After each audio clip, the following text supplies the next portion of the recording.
Before the first fires of human settlement flickered on its shores, the land that would become Manhattan was an island forged by immense geological forces over nearly 500 million years. Its story begins not with people, but with rock and ice. The bedrock that forms the island's spine, a resilient foundation of metamorphic stone known to geologists as Manhattan schist, was created during the collision of ancient continents. This rock, visible today in outcrops throughout Central Park, is the remnant of intense heat and pressure that folded and crystallized ancient sedimentary layers into the durable material that would one day support the weight of skyscrapers. For millions of years, this geological foundation was subjected to the slow, relentless sculpting power of erosion and climatic change, but its most dramatic transformation occurred during the Pleistocene epoch. The Laurentide ice sheet, a continental glacier thousands of feet thick, advanced and retreated over the region, its immense weight depressing the very crust of the Earth. The final retreat of this glacier, beginning roughly 20,000 years ago, carved the definitive features of the landscape. The ice acted as a colossal bulldozer, gouging out deep valleys and scraping the bedrock clean. The channel of the Hudson River was deepened far below the future sea level, while the strait known as the East River was scoured into existence, separating Manhattan from Long Island. As the glacier melted, it released unfathomable volumes of water and deposited vast quantities of rock and soil known as glacial till. A massive ridge of this debris, the terminal moraine, marks the southernmost extent of the ice's advance, forming the hilly spines of Long Island and Staten Island. The meltwater created a complex and dynamic network of waterways. Rising sea levels from the melting ice caps pushed saltwater from the Atlantic Ocean deep into the newly carved river valleys, creating one of the world's most extensive and biologically productive estuaries. Just a quick announcement: if you enjoy this video so far, please subscribe to our channel, as it motivates us to bring you a new story every evening. This is the only kind request tonight, and we won't bother you with it anymore until the very end of today's story. Let's get back to the video. The island of Manhattan itself, a name meaning Island of Many Hills, was defined by this new aquatic geography, surrounded by brackish tidal waters and possessing a deep, sheltered harbour that would prove to be its greatest asset. This post-glacial environment fostered an ecosystem of remarkable diversity and abundance. Dense, old-growth forests covered the island's rolling hills, dominated by towering chestnut, oak, and hickory trees, with a thick understory of shrubs and wildflowers. More than 70 distinct ecological communities thrived, from salt marshes teeming with waterfowl to freshwater ponds and streams carved by the island's 66 miles of waterways. The wildlife was equally prolific. Beaver engineered the island's wetlands with their dams, while black bears, wolves, and river otters roamed the forests and streams. The skies were darkened by enormous flocks of passenger pigeons, and the waters were crowded with life. The estuary supported immense populations of sturgeon, shad, and bass.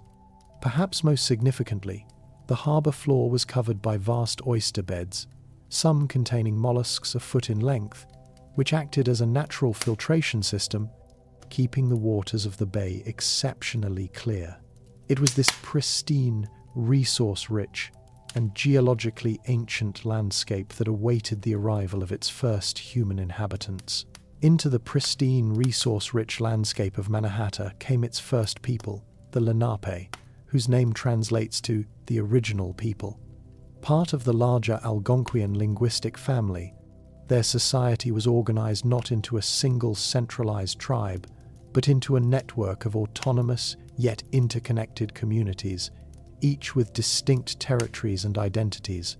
The fundamental unit of their social structure was the matrilineal clan, where kinship and inheritance were traced through the mother's line. These clans, typically named for totemic animals such as the turtle, turkey, and wolf, formed the basis of political and social identity. Governance was conducted by sachems, chiefs whose authority was derived not from coercive power, but from consensus, persuasion, and demonstrated wisdom.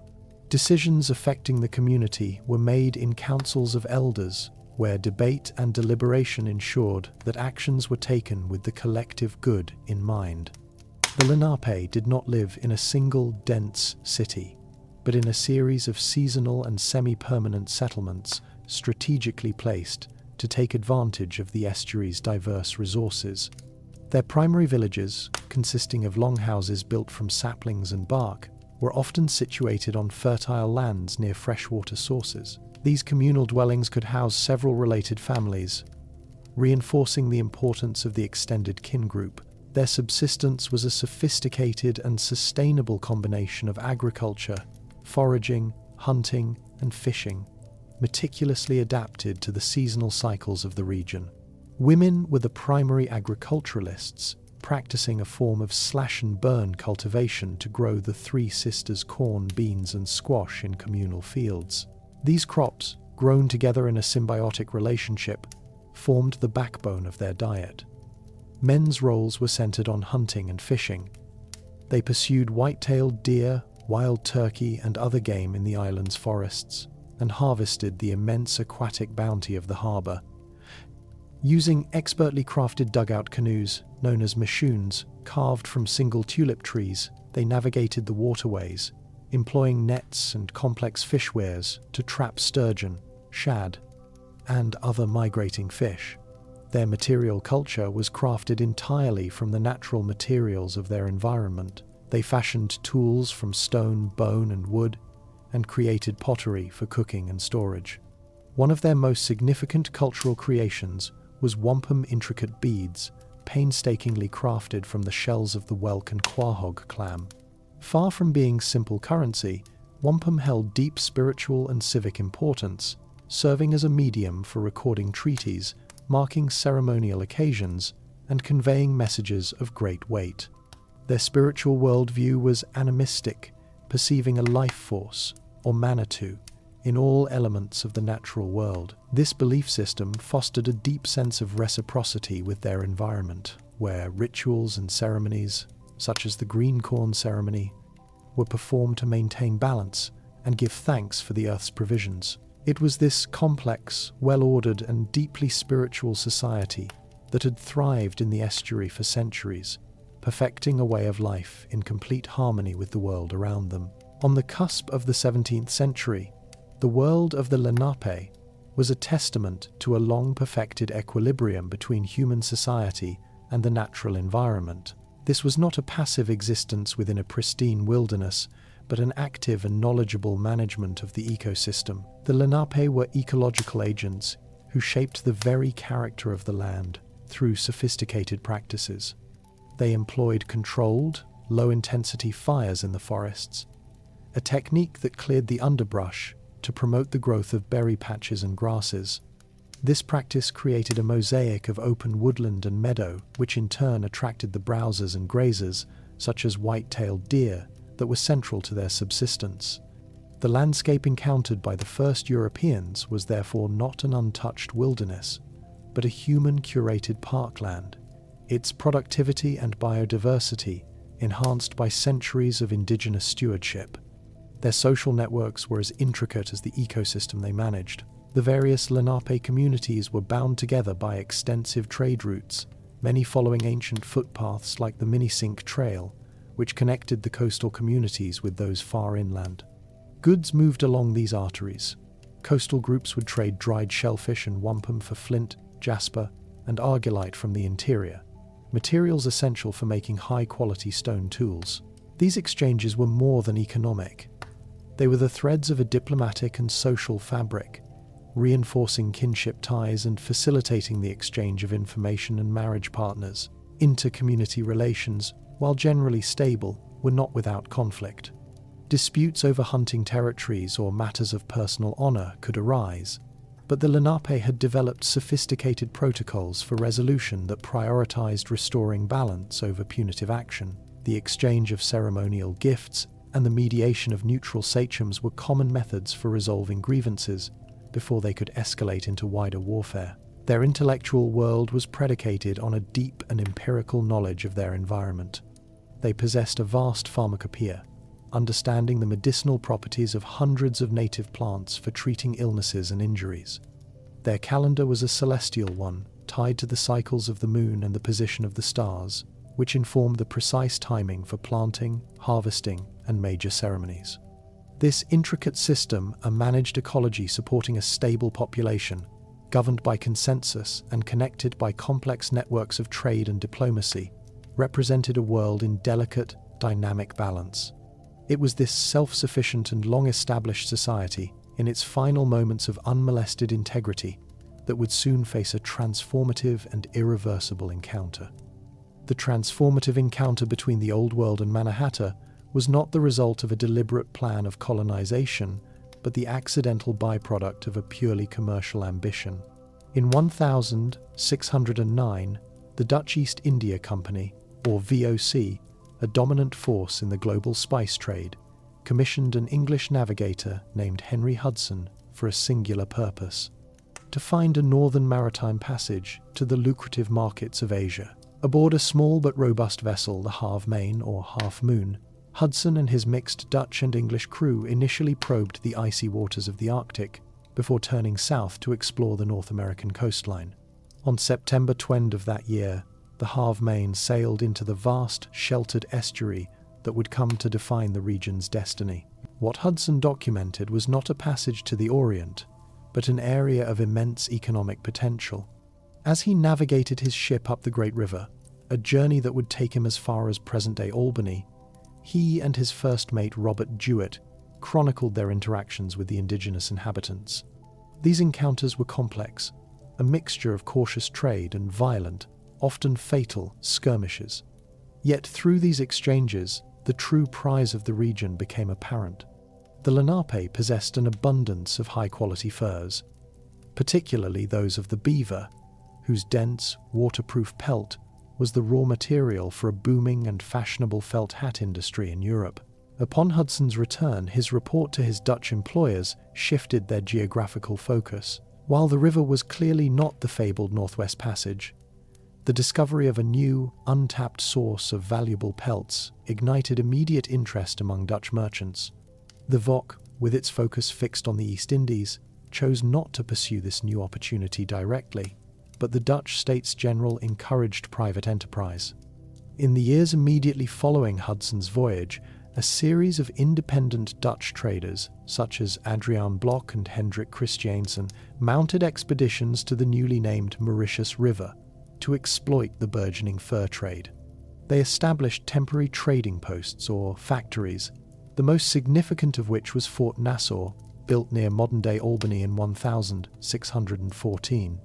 This period of unregulated competition demonstrated the trade's profitability, but also its inherent instability. To bring order and maximize profit, the States General took a decisive step. In 1621, it granted a charter to a new monopoly, the Dutch West India Company, or WIC.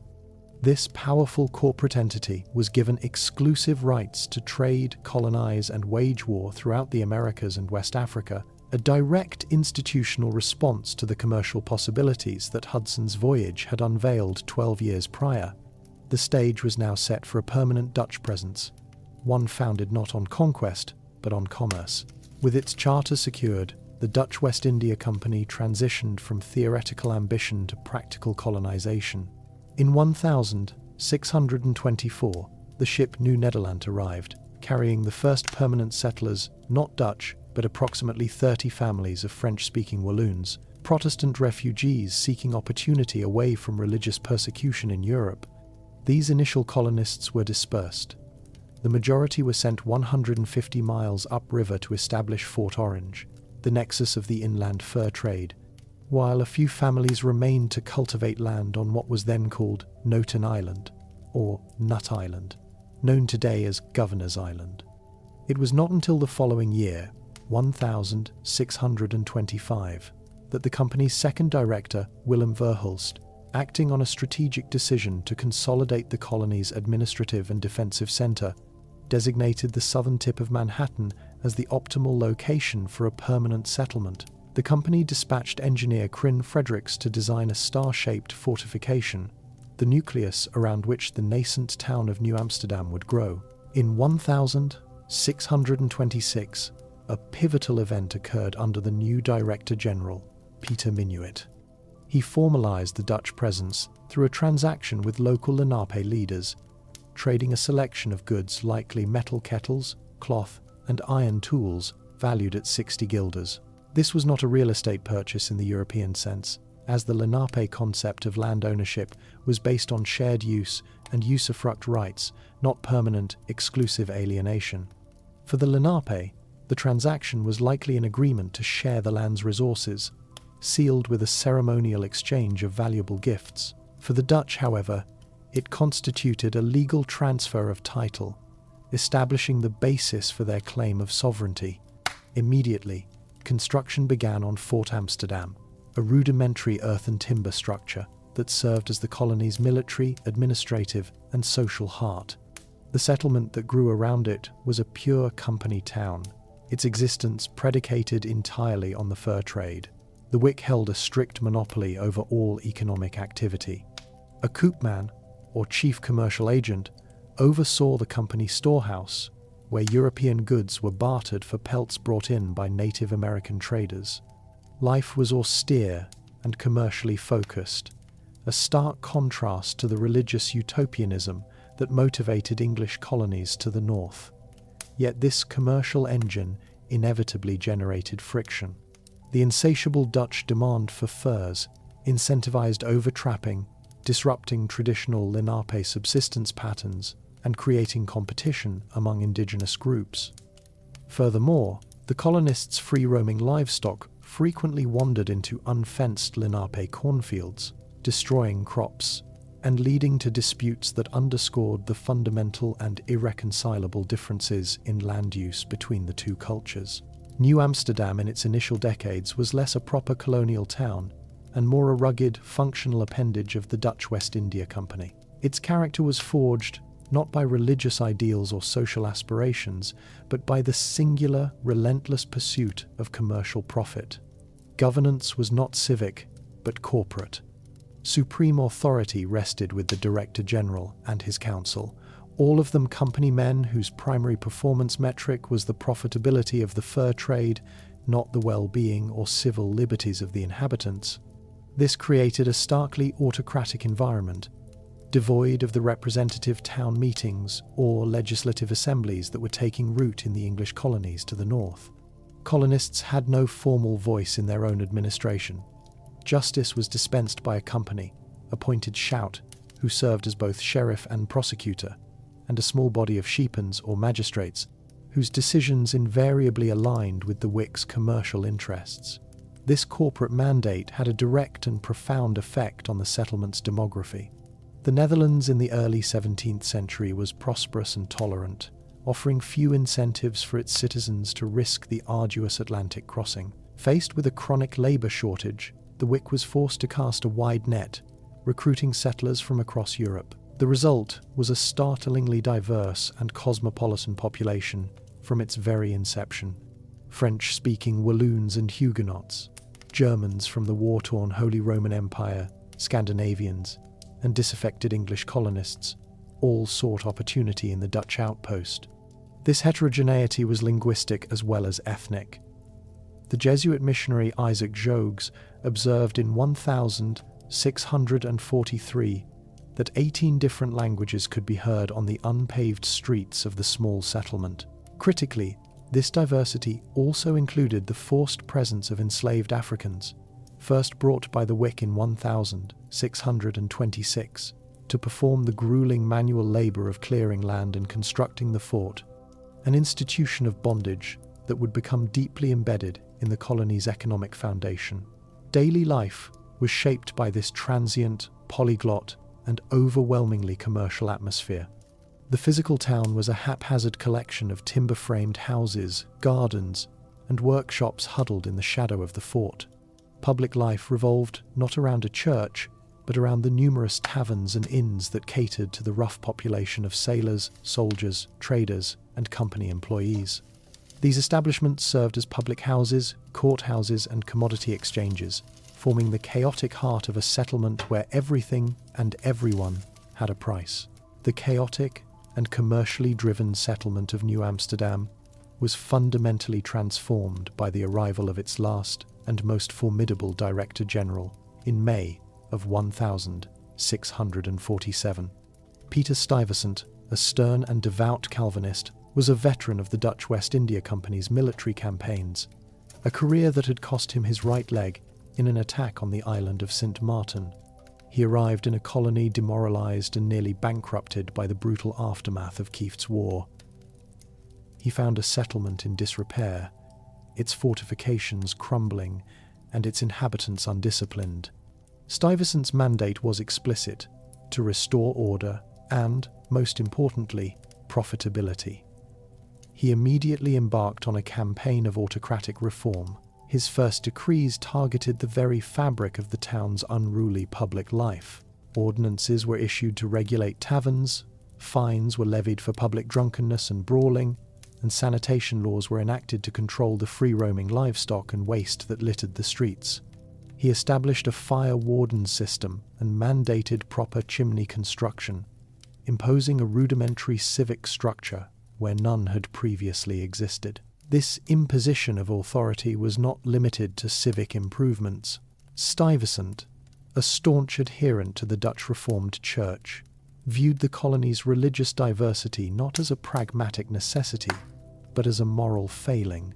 He actively attempted to suppress the public worship of Lutherans and Quakers, and when a group of 23 Sephardic Jewish refugees arrived from Dutch Brazil in 1654, he initially sought to expel them, relenting only after the Wix directors in Amsterdam, mindful of the significant Jewish investment in the company, ordered him to permit them to stay. Politically, he clashed fiercely with a burgeoning movement for greater self-governance. A board of prominent citizens known as the Nine Men, led by the lawyer Adriaan van der Donck, repeatedly petitioned for a municipal charter and a greater voice in colonial administration. Stuyvesant viewed these demands as insubordination, leading to a protracted political struggle that culminated in van der Donck's temporary arrest. While Stuyvesant successfully consolidated Dutch territorial claims by leading a military expedition in 1655 to conquer the rival colony of New Sweden on the Delaware River, his authoritarian rule alienated many colonists.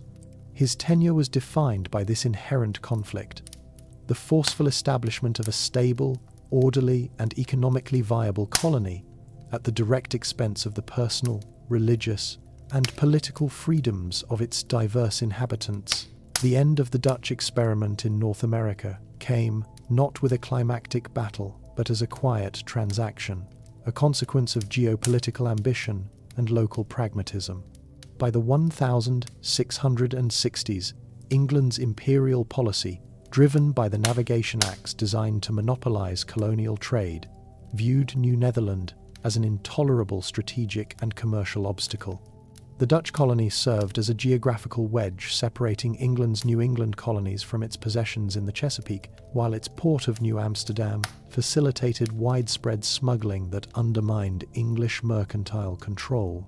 In 1664, during a period of nominal peace, King Charles II granted the entire territory to his brother James, the Duke of York, preemptively claiming a land he did not possess. In late August of that year, a formidable English naval squadron of 4 frigates, under the command of Colonel Richard Nichols, anchored in the harbour, its 64 cannons aimed directly at the vulnerable settlement. The commander's demand for surrender was accompanied by remarkably generous terms: the protection of property, the continuation of Dutch inheritance laws, and full liberty of conscience in matters of religion. Peter Stuyvesant's reaction was one of defiant fury. He tore the written terms of surrender to pieces and attempted to rally the town's burghers and militia to defend the fort. However, he found no support. The years of his authoritarian rule had alienated the very population he now needed to inspire. The colonists were merchants, farmers, and artisans, not professional soldiers. They looked from the overwhelming firepower of the English fleet to their own dilapidated Fort Amsterdam, with its meagre garrison and insufficient gunpowder, and made a rational calculation. Resistance would be futile, resulting only in the destruction of their homes, and the loss of their lives and property for the sake of a distant and often neglectful company. The English terms offered them everything they had, plus the potential for greater commercial freedom under a new regime. 93 of the city's most prominent citizens, including Stuyvesant's own 17-year-old son, Balthazar, signed a petition imploring him to capitulate to avoid the absolute ruin and destruction of the town. Faced with this near-unanimous civilian opposition and the impossibility of a military defense, the Director General had no choice. On September 8, 1664, without a single shot being fired, he signed the Articles of Capitulation. The colony of New Netherland and its capital, New Amsterdam, were immediately renamed in honor of their new proprietor, the Duke of York. The transition was seamless and bloodless, a pragmatic transfer of power that underscored the settlement's enduring identity as a place of commerce first, and of national loyalty a distant second. The transition from Dutch to English authority was initially one of continuity in practice, but profound change in legal and political structure.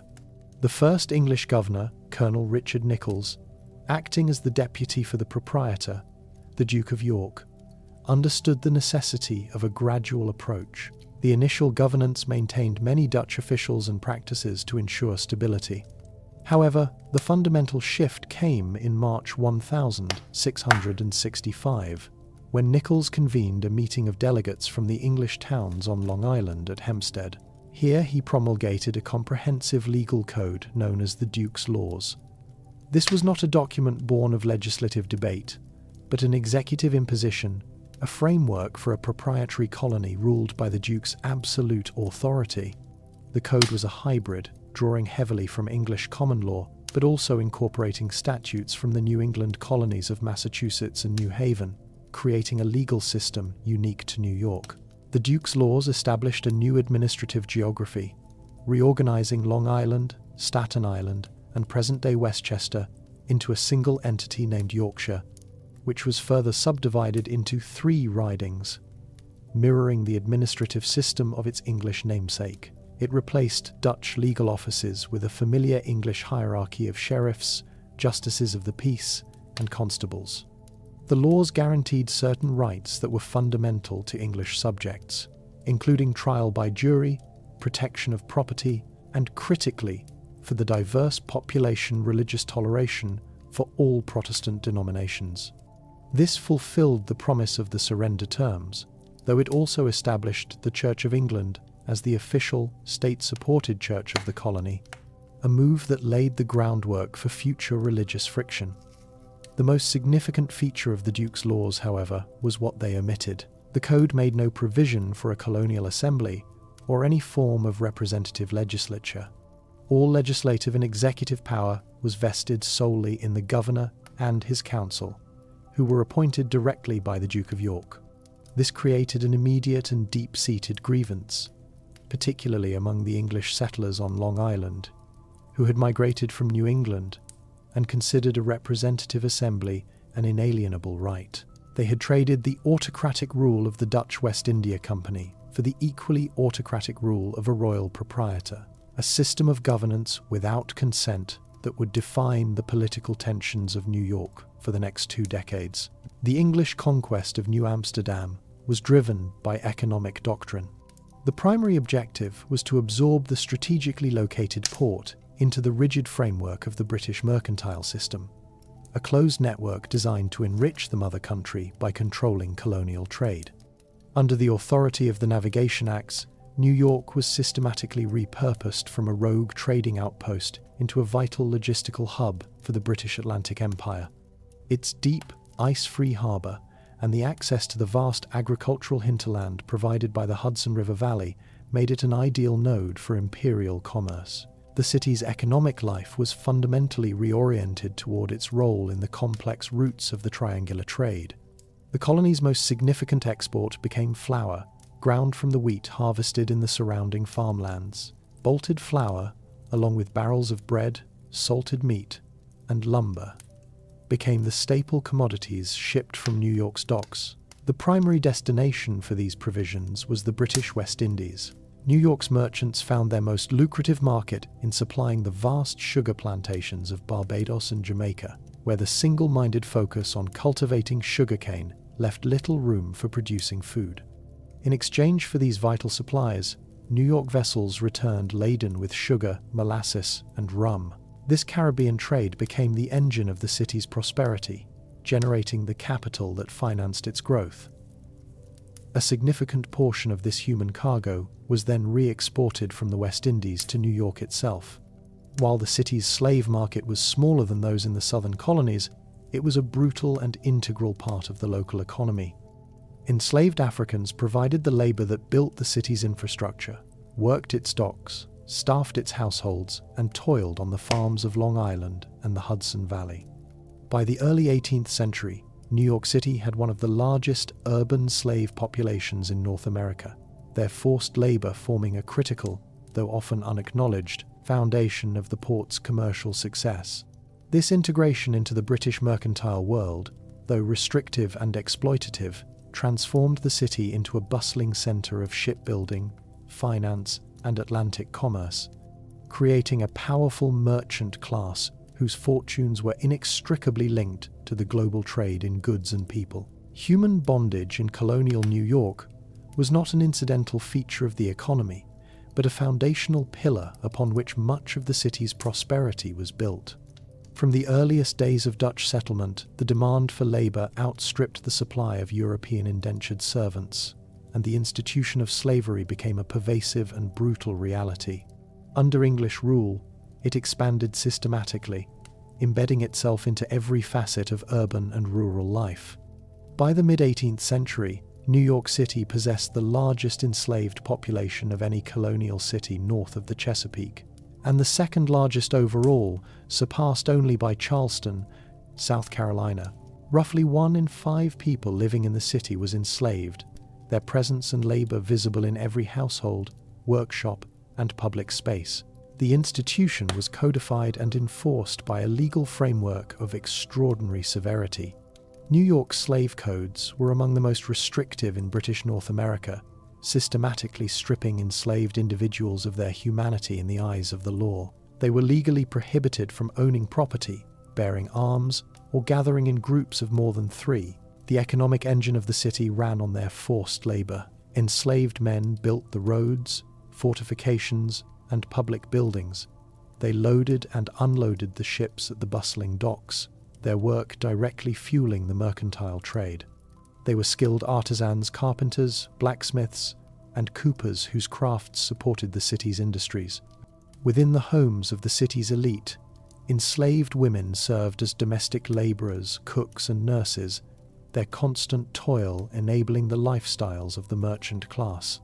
The brutal commerce in human lives was a public spectacle, centered at the meal market at the foot of Wall Street, where enslaved men, women, and children were bought and sold alongside livestock and produce. This system was maintained through a pervasive culture of fear and violence. The constant threat of rebellion led to a social order defined by suspicion and brutal suppression. This underlying tension erupted in 1712, when a group of approximately 24 enslaved Africans set fire to a building on Maiden Lane and attacked the white colonists who responded. The revolt was quickly crushed, and the official response was one of horrific, calculated retribution. More than 70 enslaved people were arrested, and 21 were publicly executed in the most barbaric ways imaginable, including being burned alive, broken on the wheel, and hung in chains to die of starvation, a clear message intended to terrorize the remaining enslaved population into submission. The Glorious Revolution of 1688 in England, which deposed the Catholic King James II in favor of the Protestant monarchs William and Mary, sent political shockwaves across the Atlantic that destabilized the fragile colonial order. When news of the revolution reached New York in the spring of 1689, it ignited a volatile mixture of anti-Catholic paranoia, ethnic resentment, and class antagonism that had been simmering for decades. The colony's government, an appointed council under Lieutenant Governor Francis Nicholson, was seen by many as illegitimate and dangerously sympathetic to the deposed Stuart monarchy.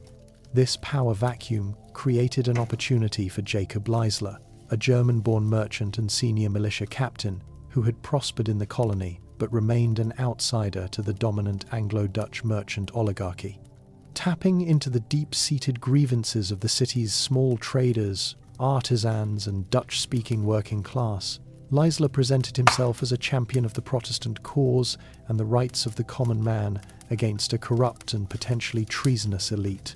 In May 1689, Leisler led his militia company in a seizure of Fort James at the southern tip of Manhattan, effectively deposing Nicholson's government and assuming control of the colony in the name of William and Mary. For nearly 2 years, he governed New York as a de facto ruler, establishing a committee of safety and calling for the election of a representative assembly, a move that was immensely popular among those who had long been denied a political voice. His regime, however, was defined by division. The rebellion was not merely a political coup but a social and ethnic uprising, pitting the largely Dutch Calvinist lower and middle classes against the wealthy Anglican-dominated merchant aristocracy. Leisler's rule was often arbitrary and high-handed. He imprisoned his political opponents without trial and levied taxes to fund military preparations against a feared French and Native American invasion. When a new royally appointed governor, Henry Slaughter, finally arrived in March 1691, a confused and reluctant Leisler delayed surrendering the fort. This hesitation was seized upon by his powerful enemies, who charged him with treason. In a trial orchestrated by his political rivals, Leisler and his son-in-law, Jacob Milborne, were convicted and swiftly executed. Their brutal hanging and posthumous beheading did not end the conflict, but instead martyred them, institutionalizing the colony's divisions into bitter pro- and anti-Leislerian factions that would poison New York politics for a generation. The political fissures institutionalized by the Leisler Rebellion continued to define New York's public life, creating a fertile ground for dissent against perceived executive overreach. This tension reached its apex with the arrival of Governor William Cosby in 1732, an avaricious and autocratic appointee who quickly alienated the colony's political establishment. Cosby's most flagrant act was his demand for half the salary paid to his predecessor, Rip Van Dam, who had served as acting governor. When Van Dam refused, Cosby established a new court to hear the case, bypassing the traditional common law courts and their jury trials. This blatant manipulation of the legal system for personal enrichment galvanized an opposition faction, led by prominent lawyers James Alexander and William Smith. To publicly air their grievances, they financed the establishment of a new newspaper, the New York Weekly Journal, and hired a German immigrant printer named John Peter Zenger to publish it. The journal became a relentless organ of political critique, publishing anonymous articles, satirical essays, and pointed accusations that charged Governor Cosby with corruption, incompetence, and tyranny. Infuriated by the public mockery, Cosby ordered Zenger's arrest in November 1734 on charges of seditious libel. Under the prevailing English common law, the truth of a statement was not a defense against libel. In fact, the truth of a criticism made it more dangerous, not less. The sole task of a jury was to determine if the defendant had published the material in question, a fact Zenger could not deny. The governor's hand-picked Chief Justice disbarred Zenger's local attorneys, leaving him seemingly defenseless. In a secret arrangement, the opposition party retained the services of Andrew Hamilton, arguably the most esteemed lawyer in the American colonies. In the climactic trial of August 1735, Hamilton delivered a radical and electrifying defense. He admitted Zenger had printed the papers, but urged the jury to go further than the law allowed, arguing they had the right to judge not only the fact of publication, but the truth of the words themselves. In a powerful appeal to the colonists' liberty, he asserted that speaking and writing the truth was a fundamental right of free men and a necessary check against arbitrary power. The jury, in a profound act of defiance, returned a verdict of not guilty. While the case did not formally change the law, it established an unshakable American precedent. A free press, empowered by the truth, was an essential guardian of liberty. Throughout the 18th century, New York transformed from a compact colonial outpost into a bustling British provincial capital, its physical and social fabric shaped by the relentless demands of Atlantic commerce. The city's population surged, growing from roughly 50 at the turn of the century to nearly 25-0 by the eve of the Revolution, straining a civic infrastructure that expanded in a piecemeal and often chaotic fashion. The old Dutch street plan south of the former city wall gave way to a more orderly, though not yet uniform, grid as development pushed northward. New brick townhouses, built in the Georgian style favored by the English elite, rose along newly paved thoroughfares like Broadway, creating a stark visual contrast with the older, crow-stepped gables of the Dutch era. This growth was accompanied by the establishment of foundational civic and cultural institutions. Trinity Church, chartered in 1697, was rebuilt and enlarged, its towering steeple dominating the city's skyline as a powerful symbol of Anglican authority. In 1754, King's College, the future Columbia University, was founded, providing the sons of the colonial elite with a classical education grounded in Anglican principles. Social life was intensely stratified and revolved around the waterfront. A powerful merchant oligarchy, comprising families like the Livingstons, Delanceys, and Phillipses, controlled the city's economic and political life from their counting houses near the East River docks. Below them, a vibrant middle class of artisans, shopkeepers, and master craftsmen organized the city's productive labor. At the bottom of the social ladder was a large and often transient population of sailors, apprentices, indentured servants, and the laboring poor, whose lives were precarious and frequently lived on the edge of subsistence. The city's numerous taverns, numbering over 200 by the 1760s, served as the primary crucibles of social interaction, where business was transacted, political news was exchanged, and class distinctions were both reinforced and occasionally challenged.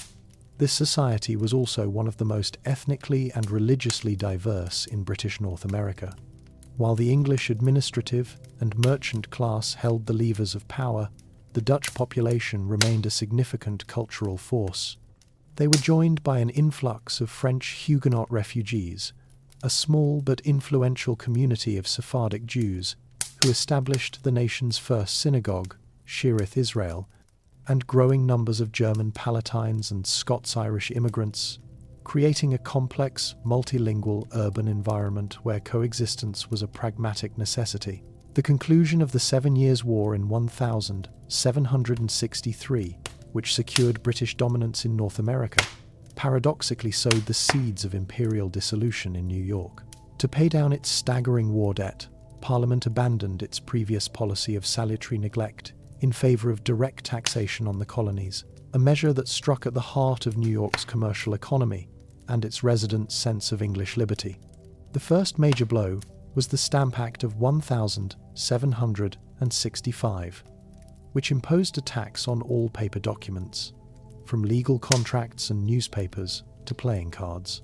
In a city where lifeblood flowed through paper transactions, this direct internal tax was met with organized fury. An extra-legal resistance movement, the Sons of Liberty, emerged, comprising merchants, lawyers, and artisans who orchestrated boycotts of British goods and intimidated stamp distributors into resigning. This popular anger culminated in a massive riot where the effigy of the royal governor was burned and the home of a British officer was ransacked. The repeal of the Stamp Act brought temporary relief, but Parliament's subsequent Declaratory Act reasserted its right to legislate for the colonies, ensuring future conflict. The friction was exacerbated by the Quartering Act of 1765, which required colonial assemblies to pay for the housing and provisioning of British soldiers. As the headquarters for the British Army in America, New York bore a disproportionate burden, leading to constant street-level tension between the civilian population and the garrison. The city's assembly repeatedly refused to fully fund the quartering, leading Parliament to suspend its legislative powers. The implementation of the Townshend Acts in 1767, which taxed imported goods like glass, lead, and tea, further galvanized resistance. The city's taverns became centers of radical deliberation, while its print shops produced a torrent of pamphlets and broadsides challenging parliamentary authority. The conflict spilled into open violence in January 1770 during the Battle of Golden Hill, a street brawl between soldiers and Sons of Liberty over a liberty pole that resulted in several injuries, an event that preceded the Boston Massacre by several weeks. These escalating confrontations, rooted in constitutional principles but fueled by economic grievances and the friction of a military presence, transformed New York from a loyal commercial center into a deeply divided and volatile crucible of revolution. The Sons of Liberty in New York were not a singular formal body, but a dynamic and sprawling network of committees and associations that gave structure to colonial discontent. Leadership emerged from a cross-section of the city's middling and artisan classes, personified by figures like the fiery ship captain Isaac Sears, the merchant Alexander McDougall, and the cabinet maker Marinus Willett. These men translated the abstract constitutional arguments of the elite into the visceral language of the street. Their primary method of mobilization was the Liberty Pole, a tall wooden mast erected in the field's modern-day City Hall Park as a direct and public challenge to royal authority. These poles, often topped with a vane proclaiming liberty, became sacred civic symbols and the focal point for public meetings, demonstrations, and repeated, violent confrontations with British soldiers who sought to cut them down. Between 1766 and 1770, 5 successive poles were erected and destroyed, each clash further radicalizing the populace and cementing the garrison's role as an occupying force. This extra-legal organization assumed governmental powers, most notably in the enforcement of non-importation agreements against British goods. The Sons of Liberty moved beyond mere persuasion, creating inspection committees that monitored the docks and warehouses. Merchants suspected of importing taxed items were subjected to public shaming, their names published in newspapers as enemies to the rights of British America. When public condemnation failed, the group resorted to direct action, destroying contraband goods, and occasionally employing the brutal ritual of tarring and feathering to make examples of recalcitrant traders. Through this systematic coercion, they effectively crippled the city's official commercial channels and enforced a popular economic policy in defiance of imperial law. They operated an efficient communication network, corresponding with sister organizations in Boston, Philadelphia, and Charleston to coordinate boycotts and political strategy, transforming local grievances into a unified colonial resistance. Their meetings in taverns and their collaboration with sympathetic printers ensured that revolutionary ideology, once confined to pamphlets, was now debated and acted upon by a broad and determined segment of the city's population, making armed rebellion an increasingly plausible outcome. In the summer of 1776, New York became the central theater of the American War for Independence, as the British Crown assembled the largest expeditionary force of the 18th century to crush the nascent rebellion. A fleet of over 400 ships under Admiral Richard Howe, carrying an army of 32 zero-disciplined British regulars and German Hessian mercenaries commanded by his brother, General William Howe, converged on Staten Island. In response, General George Washington commanded a continental army of roughly 19, poorly trained and ill-equipped soldiers. His strategic imperative was to defend the city and its vital deep water port, a task for which his army was fundamentally unprepared. Washington made a critical tactical error, dividing his inferior force between Manhattan Island and a fortified line on Brooklyn Heights on Long Island, a decision that violated the military principle of concentrating one's strength and made his army vulnerable to being defeated in detail. He believed the British would launch a direct amphibious assault on Manhattan, underestimating their capacity for complex flanking maneuvers.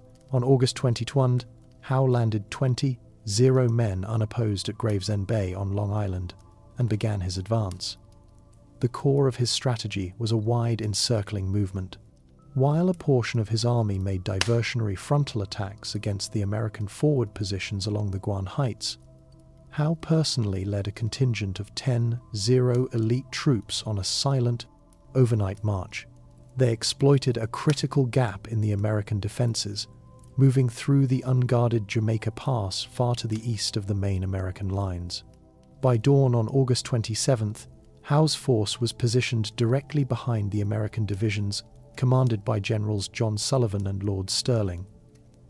The surprise was total and devastating. The American soldiers, caught between the frontal assault and the main British force now in their rear, saw their lines completely collapse. The battle devolved into a rout, with thousands of Continentals killed, wounded, or captured. Only a desperate rearguard action by Maryland and Delaware regiments prevented a complete annihilation of the American flank. Washington, watching the disaster unfold from Brooklyn Heights, could only lament the slaughter. While the battle was a catastrophic defeat, Washington executed a brilliant logistical retreat, evacuating the 9 surviving soldiers and their equipment from Brooklyn across the East River to Manhattan under the cover of darkness and a fortuitous fog. This feat saved the Continental Army, but the strategic prize of New York City was lost. It would remain the primary British headquarters and naval base in North America for the duration of the war. The 7-year British occupation transformed New York into a fortified military camp and the epicenter of Loyalist North America, a period defined by martial law, privation, and a clandestine war of intelligence. Almost immediately after the city's capture, on September 21, 1776, the Great Fire erupted, a massive conflagration of disputed origin that consumed nearly a quarter of the city's structures, including Trinity Church. The British command, suspecting Patriot arson, tightened its grip, imposing strict curfews and requiring loyalty oaths from the remaining inhabitants. The city's pre-war population plummeted, replaced by a massive influx of British and Hessian soldiers, their dependents, and thousands of loyalist refugees fleeing persecution in rebel-held territories. This demographic shift created a severe housing crisis, forcing the military to requisition private homes, churches, and public buildings, leaving thousands of civilians displaced and destitute in makeshift shantytowns. The civilian legal system was suspended, with all justice administered by military tribunals, and the economy became entirely subordinate to the needs of the garrison. This environment of suffering was most horrifically embodied by the prison ships anchored in Wallabout Bay, off the coast of Brooklyn. Decommissioned naval vessels, most infamously the HMS Jersey, were repurposed as floating dungeons for captured Continental soldiers and Patriot privateers. Thousands of men were packed into dark, fetid holds with inadequate food, contaminated water, and no sanitation. Disease, dysentery, smallpox, and typhoid ran rampant, and starvation was a constant reality. It is estimated that over 11 American prisoners died aboard these ships, a figure that exceeds the total number of American combat fatalities during the entire war. In the midst of this overt oppression, a covert war of espionage flourished. General Washington, desperate for intelligence from within the British headquarters, established the Culper spy ring. This network of agents, operating primarily on Long Island and in the city itself, used a complex system of ciphers, dead drops, and secret couriers to transmit vital information. The central agent in the city, Robert Townsend, codenamed Culper Jr., posed as a loyalist merchant and coffee shop owner to gather intelligence on British troop movements, naval preparations, and counter-espionage efforts. His reports, written in invisible ink, provided Washington with critical foreknowledge of British plans, including a scheme to counterfeit continental currency and a planned surprise attack on the French forces in Rhode Island, making the occupied city a crucial, if secret, front in the struggle for independence. The signing of the Treaty of Paris in September 1783 formally concluded the American War for Independence and mandated the withdrawal of all British forces from United States territory. The final and most complex phase of this process was the evacuation of New York City, the Crown's last significant military and administrative bastion in the 13 former colonies. The British commander, Sir Guy Carleton, oversaw a monumental logistical operation that extended for months, organizing the staggered departure of not only his troops, but also an immense civilian population of loyalists. Over 30, zero adherents to the Crown, fearing reprisal under the new American government, sought passage on British ships to sanctuaries in Nova Scotia, the Caribbean, and England itself. This exodus included a significant population of black loyalists, formerly enslaved individuals who had been granted their freedom in exchange for service to the British. Despite American demands for their return as property under the treaty's provisions, Carleton upheld the promise of liberty, meticulously documenting the identities of over 30 men, women, and children in the Book of Negroes, before ensuring their safe passage, a principled stand that marked a final point of contention between the two powers. The official date for the final departure was set for November 25, 1783. On that morning, the last British regiments marched from their posts through the city to the docks at the Battery. As a final, petty act of defiance, they left the Union Jack flying from the flagpole at Fort George, having first greased the pole and cut the flag's halyards to frustrate American attempts to replace it. As the last British ships weighed anchor and began to move out into the harbor, General George Washington, accompanied by Governor George Clinton, made his formal, triumphant entry into the city. He led the remaining units of the Continental Army down the Bowery and Broadway, parading through streets lined with cheering crowds of returning patriots. The city they reclaimed was profoundly scarred by 7 years of military occupation, its economy shattered, and its infrastructure damaged by fires and neglect. After the symbolic challenge of the flagpole was overcome by an American sailor, John Van Arsdale, who nailed wooden cleats to the pole to ascend and raise the Stars and Stripes, Washington's presence signaled the definitive end of British rule. The event, celebrated for over a century as Evacuation Day, marked the true rebirth of New York as an American city, a free port, ready to assume its new role in the independent republic it had been so central in creating. Following the ratification of the United States Constitution, the recovering port of New York was designated the nation's first temporary capital, a role it had informally held during the final years of the Confederation Congress. To accommodate the new federal government, the city undertook a significant civic project, transforming its old city hall at the corner of Wall and Nassau Streets into a grand legislative building. Under the architectural direction of Pierre-Charles L'Enfant, the structure was completely remodeled in the neoclassical federal style, intended to evoke the republican ideals of ancient Greece and Rome. Rechristened as Federal Hall, it was prepared to host the 3 nascent branches of government. In March 1789, the First United States Congress convened within its chambers, though it struggled initially to achieve the quorum necessary to conduct official business. Once assembled, this legislative body embarked upon the foundational work of building the new republic's administrative and legal framework. It was here that Congress passed the seminal Judiciary Act of 1789, establishing the Supreme Court and the entire federal court system. Furthermore, the essential executive departments of State, Treasury, and War were created, and most significantly, James Madison introduced and steered through Congress the first 10 amendments to the Constitution, the Bill of Rights. The city's role was immortalized on April 30, 1789, when George Washington stood on the second-floor balcony of Federal Hall and took the oath of office as the first President of the United States. Administered by Chancellor Robert R. Livingston before a crowd that filled Wall Street, the inauguration solidified New York's status as the nation's political nucleus. The city became a bustling center of federal activity, home to the president's executive residence, the cabinet departments, and the first Supreme Court.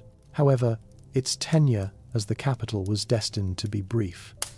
The permanent location of the nation's seat of government was a subject of intense sectional debate. A resolution was achieved through the Compromise of 1790, a pivotal agreement negotiated by Alexander Hamilton, Thomas Jefferson, and James Madison.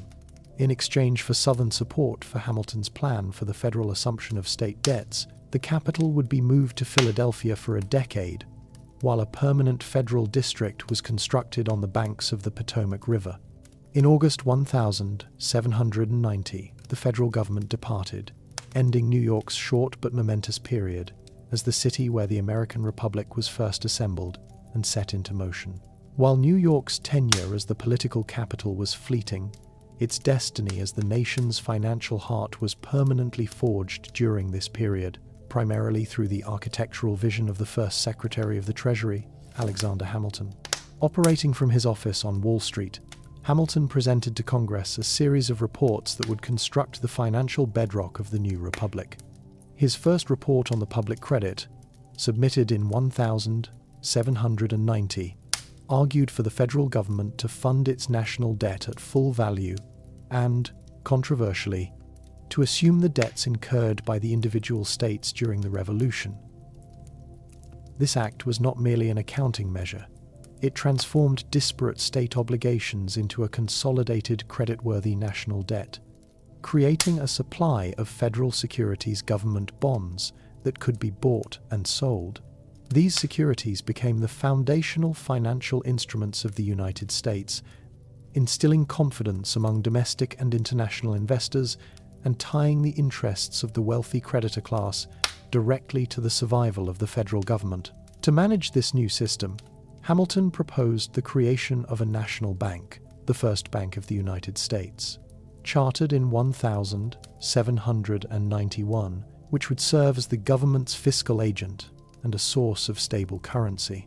The issuance of these new federal bonds and bank shares immediately catalyzed a speculative market.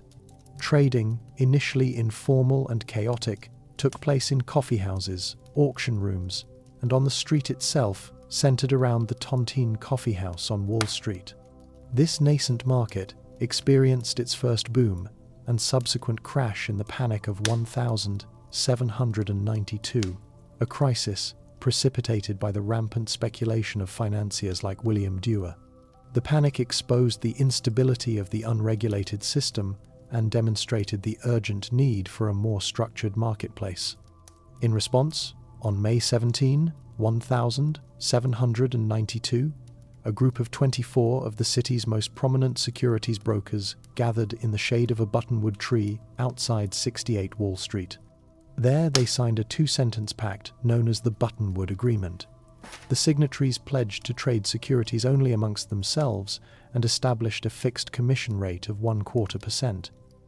This simple accord was a revolutionary act of self-regulation, creating an exclusive, orderly auction market that sidelined the unruly public auctions. This organized association was the genesis of the New York Stock Exchange Board, the direct ancestor of the New York Stock Exchange, institutionalizing Wall Street as the unchallenged center of American finance. As the 19th century began, the city of New York remained confined to the southern tip of Manhattan, its growth a tangled, organic network of streets that followed colonial-era footpaths and property lines. With the population expanding rapidly, this haphazard arrangement proved inadequate for the demands of a burgeoning commercial metropolis. In 1807, the New York State Legislature took a decisive step to manage future expansion, appointing a three-man commission with a sweeping mandate to establish a final and binding plan for the city's streets across the remainder of the island. The commissioners Gouverneur Morris, a statesman and signatory of the Constitution, John Rutherford, a former United States Senator, and Simeon DeWitt, the Surveyor General, were tasked with imposing order upon nearly 12 acres of largely undeveloped terrain. After 4 years of deliberation and surveying, they unveiled their monumental vision in 1811. The commissioners' plan was an act of radical, almost brutal, rationalism, deliberately rejecting the picturesque, meandering layouts of European capitals in favor of an uncompromising rectilinear grid. Their plan disregarded the island's natural topography of hills, valleys, streams, and forests, treating the landscape as a blank canvas to be subdued by human design. The map they produced laid out a relentless pattern of 12 north-south avenues, each 100 feet wide, intersected by 155 east-west streets. Most of the crosstown streets were designated at a width of 60 feet, with 15 major thoroughfares, including what would become 14th, 23rd and 42nd streets, expanded to 100 feet to facilitate crosstown traffic. The resulting 2-0-long narrow blocks were designed not for aesthetic grace or public leisure, but for maximum efficiency in the buying, selling, and development of real estate. This grid was a blueprint for commerce, a pragmatic framework that facilitated the easy subdivision of land into uniform, rectangular lots that could be developed with predictable speed and cost. The surveyor tasked with the monumental undertaking of transcribing this vision onto the physical land was John Randall Jr., who spent nearly a decade traversing the island's rugged landscape.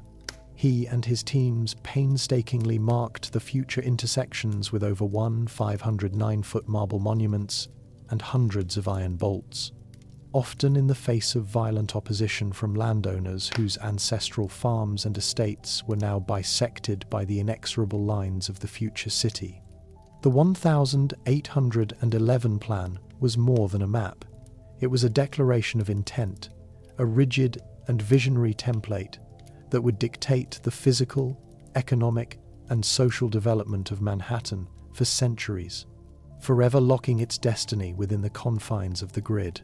While the grid plan of 1811 provided the blueprint for Manhattan's internal expansion, the city's commercial destiny was secured by a monumental work of engineering that transcended its physical boundaries.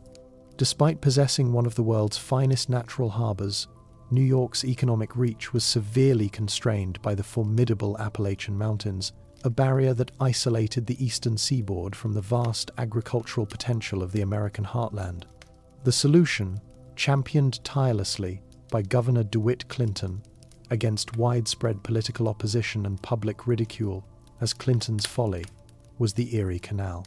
Construction began on July 4, 1817, initiating an audacious 8-year project to carve a 363-mile artificial waterway from Albany on the Hudson River to Buffalo on the shores of Lake Erie. This was an undertaking of unprecedented scale in the young nation, accomplished without federal funding and reliant on the labor of thousands of workers, many of them Irish immigrants, who toiled with hand tools through dense forests, malarial swamps, and solid rock. The engineering challenges were immense. The canal, 40 feet wide and 4 feet deep, had to overcome a total elevation difference of 568 feet between the Hudson and Lake Erie. This required the construction of 83 separate locks, each a complex mechanical chamber that raised or lowered canal boats between different water levels. Furthermore, 18 aqueducts were engineered to carry the canal itself over rivers and valleys, including the spectacular 802-foot-long Genesee River Aqueduct in Rochester, a masterpiece of stone masonry. Upon its official completion on October 26, 1825, the Erie Canal's economic impact was immediate and revolutionary. It slashed transportation costs for goods between Buffalo and New York City by over 90% and reduced travel time from several weeks to as few as 6 days. This new aquatic highway effectively funneled the immense agricultural output of the Great Lakes region grain, timber, and produced directly and exclusively into the port of New York. Simultaneously, it created a direct route for manufactured goods, financial capital, and European imports to flow from the city into the rapidly developing interior. This unparalleled access to the American heartland irrevocably broke the commercial competitiveness of rival ports like Philadelphia and New Orleans, cementing New York's position as the nation's preeminent commercial hub and the gateway to the continent. The economic engine constructed by the Erie Canal and the burgeoning financial markets transformed New York into a powerful magnet for labor, initiating a demographic shift of unprecedented scale and velocity. Beginning in the 1830s and accelerating dramatically in the subsequent decades. The city became the primary portal for the first great waves of European immigration to the United States. Foremost among these arrivals were the Irish, driven from their homeland by the cataclysm of the Great Famine. The catastrophic failure of the potato crop between 1845 and 1852 created an exodus born not of choice but of desperation, sending over 1 million destitute people to North America.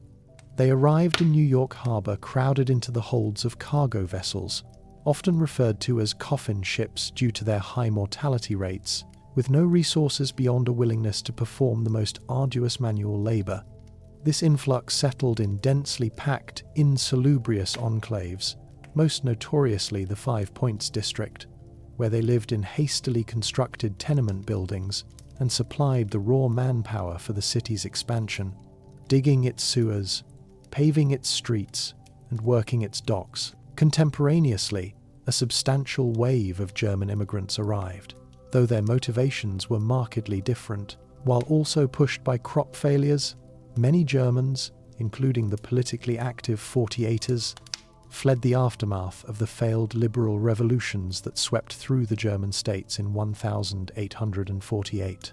Unlike the largely impoverished Irish, the German migration included a significant contingent of skilled artisans, shopkeepers, and professionals. They established a distinct and culturally vibrant community on the Lower East Side, known as Kleindeutschland or Little Germany. This enclave developed its own comprehensive social infrastructure, including German-language newspapers, theatres, schools, breweries, and social clubs, providing a degree of cultural continuity that was distinct from the Irish experience. By 1855, the city's population had swelled to the point where over half of its inhabitants were foreign-born, with the Irish and Germans constituting the two largest groups. This rapid demographic transformation created immense social friction, fueling the rise of a powerful nativist movement. Anti-immigrant and anti-Catholic sentiment coalesced into political organizations like the American Party, or Know-Nothings, which sought to restrict immigrant rights. In response, these new populations organized politically, with the Irish in particular forming a durable and powerful alliance with the Democratic Party's political machine Tammany Hall, which leveraged their votes to dominate municipal politics for generations. The immense and disenfranchised immigrant populations that flooded into New York's poorest neighborhoods created a new and potent political reality. It was within this environment that the Society of St. Tammany, an organization founded in 1789 as a patriotic and fraternal club, underwent a profound transformation, evolving into the most powerful and enduring urban political machine in American history. By aligning itself with the Democratic Party, Tammany Hall methodically harnessed the power of the immigrant vote, building an unparalleled apparatus of control that functioned as a parallel government, particularly for the city's burgeoning Irish community. The machine's power was not centralized in grand pronouncements, but was rooted in the granular reality of the urban ward. The city was divided into these small political districts, and at the heart of each was the Tammany ward boss, a local leader who became the critical intermediary between the impoverished residents and the city's formal structures of power. This system was built upon a sophisticated and deeply personal form of patronage that addressed the immediate survival needs of a population largely ignored by official institutions. In an era devoid of public welfare systems, the ward boss functioned as a provider of last resort. He could secure a man a city job with the Department of Public Works or the police force, provide a family with a bag of coal to survive a harsh winter, offer food during times of hardship, or intervene with the courts to assist a resident in legal trouble. This direct provision of services and aid was not charity, it was a transaction. In exchange for this crucial support, the recipients were expected to deliver their votes, and the votes of their extended families and neighbors, reliably and without question on election day. This foundation of loyalty was then systematically monetized through pervasive corruption. Tammany Hall controlled nearly every aspect of municipal government, which allowed it to extract wealth at every level. City contracts for infrastructure projects were awarded to politically connected firms that would inflate their costs and provide substantial kickbacks to the machine. Political appointments, from judgeships to street cleaning positions, were sold to the highest bidder. The machine also profited from the city's illicit economies, taking payments from gambling dens and brothels in exchange for protection from police raids that were conducted by a police force whose leadership was itself appointed by Tammany. Through this intricate system of patronage and graft, Tammany Hall became synonymous with the governance of New York, a deeply corrupt but undeniably effective organization that dominated the city's political life for the better part of a century. At the heart of antebellum, New York's social crisis lay a district whose name became a byword for urban decay and moral peril, the 5 Points. The neighborhood's origins were rooted in a massive failure of civil engineering. The site was once the Collect Pond, a 60-foot deep freshwater lake that was filled in between 1803 and 1811 using substandard landfill. The poorly executed project resulted in marshy, unstable ground where the water table remained high, causing structures to sink and cellars to perpetually flood. Upon this fetid foundation arose a district of cheaply constructed wooden tenements and converted breweries, which quickly became the destination for the city's most destitute populations. Its residents were a dense concentration of newly arrived Irish immigrants and a significant community of free African Americans living in a proximity that was unique among major American cities and which fueled the area's sensationalized reputation. The physical reality of life in the 5 Points was defined by extreme overcrowding and a near-total absence of public sanitation. Families were crowded into single, unventilated rooms, and entire buildings were subdivided by landlords to maximize rental income, with some structures housing hundreds of individuals. With no municipal water or sewage systems, residents relied on contaminated wells, and waste was simply thrown into the streets or unlined privy pits in the rear yards, creating an environment where diseases like cholera, typhus, and tuberculosis were endemic. The mortality rates in the district far exceeded those of any other part of the city. While the neighborhood gained international notoriety for its street gangs, such as the Dead Rabbits and the Bowery Boys, this focus often obscured the more common daily reality for its inhabitants, which was one of relentless low-wage labor.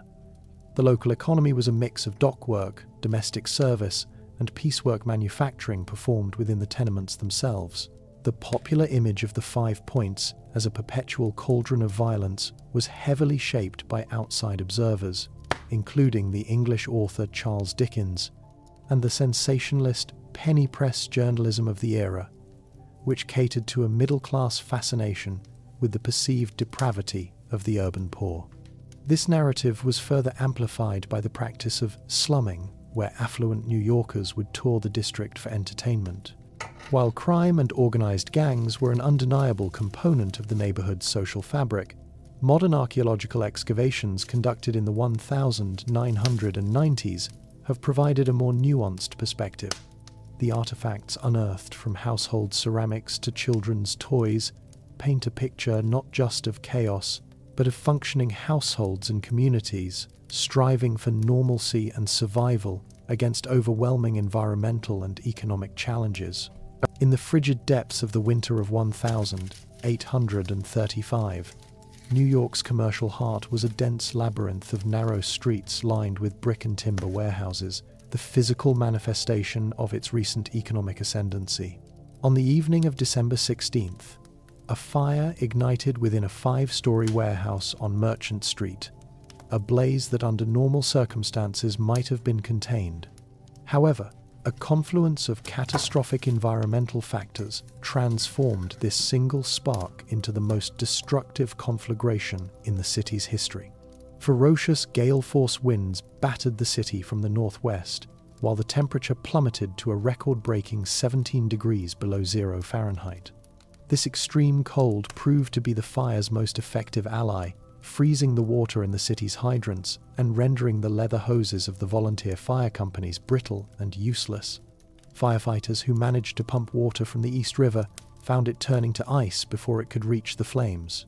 The fire, fueled by the highly combustible contents of the warehouse's bales of cotton, barrels of turpentine, and crates of dry goods, spread with terrifying speed. The powerful winds carried burning embers across rooftops, allowing the fire to leapfrog entire streets and ignite multiple blocks simultaneously. The conflagration grew so immense that it created its own weather system, a firestorm that consumed the 17-block area south of Wall Street and east of Broad Street. The volunteer fire brigades, exhausted and overwhelmed, were powerless against the inferno. In a desperate act of strategic destruction, city officials, with the assistance of U.S. Marines and sailors from the Brooklyn Navy Yard, began using gunpowder to demolish buildings in the fire's path, creating fire breaks to halt its advance. This drastic measure, which involved the destruction of sound structures, was the only effective method of containment. When the flames finally subsided after 2 days, the scale of the devastation was absolute. Nearly 700 buildings, including the Merchants Exchange and the Tontine Coffee House, were reduced to smouldering ruins. The financial losses were estimated at $20 million, an astronomical sum that today would be measured in the billions, and which bankrupted the majority of the city's fire insurance companies. Yet, from this utter destruction emerged a period of profound transformation. The rebuilding of the commercial district was not a simple restoration, but a reinvention. New municipal codes mandated the use of fire-resistant materials like granite and iron. The old narrow street plan was partially widened, and the architectural character of Lower Manhattan shifted from colonial to a more imposing classical style. Most consequentially, the fire exposed the critical inadequacy of the city's water supply, directly spurring the political will and public financing for the construction of the Croton Aqueduct, a monumental engineering project that would provide a reliable source of fresh water and forever change the course of New York's urban development. In the decades preceding the Civil War, New York City existed in a state of profound and lucrative contradiction, a condition that positioned it as both the financial engine of the Southern slave economy and a burgeoning center of the abolitionist movement. The city's prosperity was inextricably linked to the institution of slavery through a complex commercial network, sometimes termed the Cotton Triangle. Wall Street banks provided the capital that financed the purchase of enslaved people and the expansion of plantations across the South. The city's shipping fleet, the largest in the nation, transported southern cotton to the textile mills of Great Britain and New England, while its merchants acted as the primary factors, or middlemen, for the cotton trade. Furthermore, New York-based insurance companies underwrote the value of enslaved individuals as property, creating a deeply embedded financial interest in the preservation of the Southern economic system. This codependency fostered a powerful commercial and political elite whose immense wealth was contingent upon the continued productivity of slave labor. This dominant pro-slavery economic consensus was, however, challenged by the rise of a small but fiercely dedicated abolitionist movement within the city itself. Philanthropic merchants, most notably the brothers Arthur and Louis Tappan, used their considerable fortunes to fund anti-slavery societies and publications. In 1833, the American Anti-Slavery Society was founded in the city, establishing a national organizational hub for the movement. The circulation of abolitionist newspapers and pamphlets from New York's print shops provoked a violent backlash that revealed the depth of the city's pro-Southern sentiment.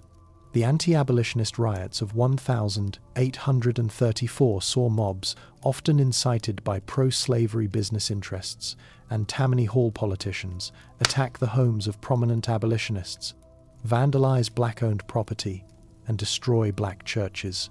These events demonstrated that the city's economic ties to the South were defended not just in boardrooms, but with brutal force in the streets. Amidst this hostility, the city's free black community was a critical force in the anti-slavery cause. organizing vigilance committees to aid fugitive slaves and operating key stations on the Underground Railroad. This fundamental civic division reached its political apex on the eve of the war.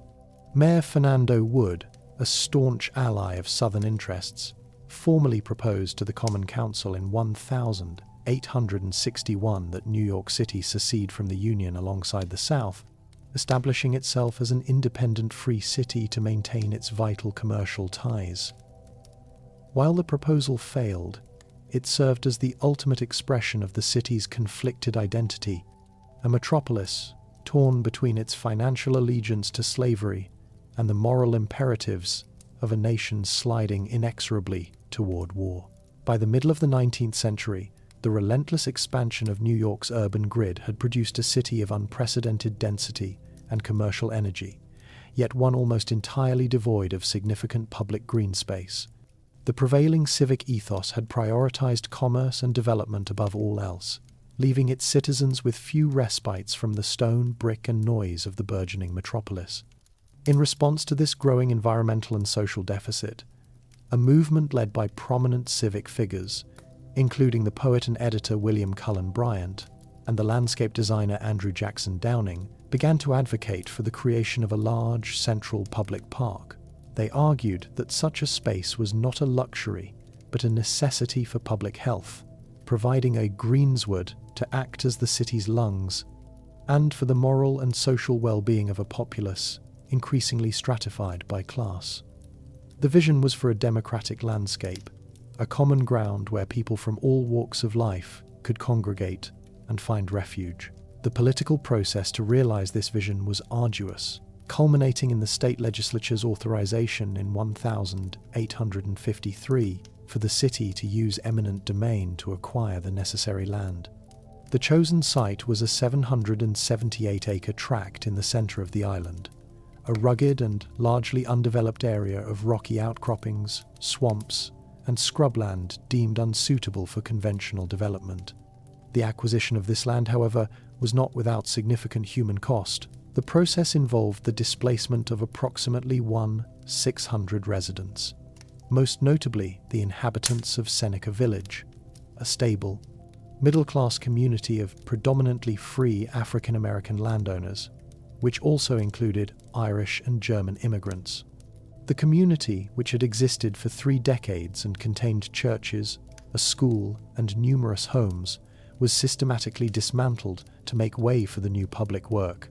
In 1858, the commission overseeing the project awarded the design competition to the Greensward Plan, submitted by the writer and farmer Frederick Law Olmsted and the English-born architect Calvert Vaux. Their design was a revolutionary work of landscape architecture, a meticulously engineered creation intended to appear entirely natural.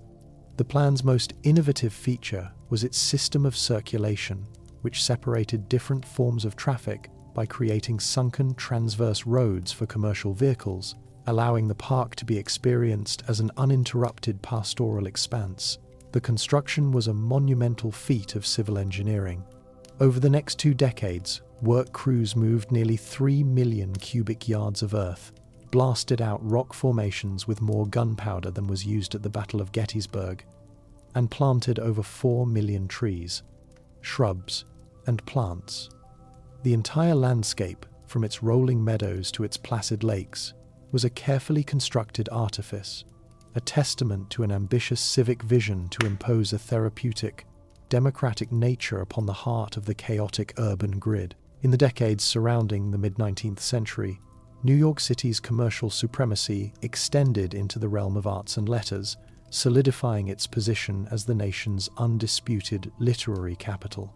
This transformation was not merely a matter of attracting talent, but was built upon a formidable industrial infrastructure of steam-powered printing presses, a dense network of newspapers, and a burgeoning industry of magazines and book publishing houses centered around Lower Manhattan. This concentration of the means of literary production created a gravitational pull for writers seeking professional careers and national audiences. Among the figures drawn into this nexus was Edgar Allan Poe, who, despite his associations with other cities, experienced his greatest popular success in New York. Arriving in 1844, he worked as a critic and editor, most notably for the Broadway Journal, where his incisive and often combative reviews shaped national literary tastes. It was the publication of his poem The Raven in the New York Evening Mirror in 1845 that instantly transformed him from a respected but struggling writer into a household name, demonstrating the city's power to create and disseminate literary celebrity on a new scale. While Poe was a transient figure who utilized the city's literary machinery, Walt Whitman was a product of the metropolis itself, his voice inextricably linked to the life of Brooklyn and Manhattan. Before achieving poetic renown, Whitman was deeply embedded in the city's journalistic world, serving as editor for the Brooklyn Daily Eagle and contributing to numerous other publications. This work immersed him in the daily rhythms of urban existence, the politics, the commerce, the diverse crowds, which would become the raw material for his radical new form of verse. In 1855, he paid a local Brooklyn printer to publish the first edition of Leaves of Grass, a slim volume that broke decisively from European poetic traditions. The work was a direct reflection of its environment, a celebration of the democratic, chaotic, and vibrant energy of the American city, and its initial publication was a quintessentially New York act of self-produced art. This literary ferment was not confined to two figures. Herman Melville resided in the city while writing some of his most significant works, and the earlier Knickerbocker group, including Washington Irving, had already established a distinct New York literary identity. By the 1850s, the city was the primary battleground for competing literary philosophies and the central marketplace for authors, editors, and publishers. The confluence of industrial printing capacity, a critical mass of creative talent, and a vast literate readership ensured that the literature produced within its confines was not merely local, but was projected outward to define the voice of an entire nation. In July of 1863, with the Union war effort demanding an ever-increasing supply of manpower, the deep-seated social, racial, and class antagonisms of New York City erupted into the most destructive urban insurrection in the nation's history. The immediate catalyst was the federal government's implementation of the First National Conscription Act, which began in the city on Saturday, July 11th. The law contained a provision that became the focal point of intense working-class anger: the commutation clause, which allowed a drafted man to avoid service by paying a $300 fee or by hiring a substitute. To the city's impoverished labourers, particularly the large Irish immigrant population, this policy institutionalized a system where the conflict was a rich man's war and a poor man's fight. This class resentment was dangerously compounded by racial animosity, as many white workers feared that the Emancipation Proclamation would lead to a mass influx of freed slaves who would compete for low-wage jobs, a fear actively stoked by anti-war Democratic politicians and newspapers. On Monday, July 13th, the second day of the draft lottery, organized mobs attacked the Provost Marshal's office on 3rd Avenue, overwhelming the authorities and setting the building ablaze. The violence quickly escalated and spread throughout the city. The rioters' targets initially included symbols of Republican authority, such as the offices of the New York Tribune and the homes of wealthy citizens. However, the insurrection rapidly devolved into a race riot of unprecedented brutality, with the city's African-American population becoming the primary victims. Mobs hunted black residents through the streets, perpetrating lynchings and beatings. They systematically destroyed black-owned homes, businesses, and institutions, culminating in the burning of the Colored Orphan Asylum on 5th Avenue, from which more than 200 children were narrowly evacuated. For 4 days, the city was plunged into chaos, with the overwhelmed police force unable to contain the violence. Order was only restored when several regiments of federal troops, including veterans diverted directly from the battlefield of Gettysburg, arrived in the city. They engaged in street-to-street combat, using artillery and bayonet charges to suppress the last pockets of resistance. The aftermath was catastrophic, The official death toll was placed at 119, though modern estimates suggest the number was far higher, potentially exceeding 1,000. The riots had laid bare the violent fissures of a city torn apart by class warfare and racial hatred, leaving a legacy of trauma and demographic change as a significant portion of the city's terrified black population fled, many permanent. The decades following the Civil War inaugurated an era of industrial expansion and financial consolidation that transformed the economic landscape of New York City and the nation, concentrating wealth on a scale previously unimaginable. This period, later termed the Gilded Age, was defined by the ascendancy of a new class of industrialists and financiers who amassed colossal fortunes through the control of national industries like railroads, steel, oil, and banking. Figures such as Cornelius Vanderbilt, who consolidated vast railroad networks, Andrew Carnegie in steel production, and J.P. Morgan in finance, operated from headquarters in New York, using the city's capital markets to build and manage monopolistic trusts that dominated the American economy. Their wealth was not merely an expansion of the old mercantile fortunes, it was a new form of industrial capital, generated through ruthless competition, technological innovation, and the systematic organization of labor and resources on a continental scale. This unprecedented accumulation of private wealth found its most visible expression in the architectural transformation of Manhattan. Fifth Avenue, north of the existing residential districts, was systematically remade into Millionaire's Row, a corridor of palatial mansions designed by the era's most prominent architects, including Richard Morris Hunt and the firm of McKim, Mead, White.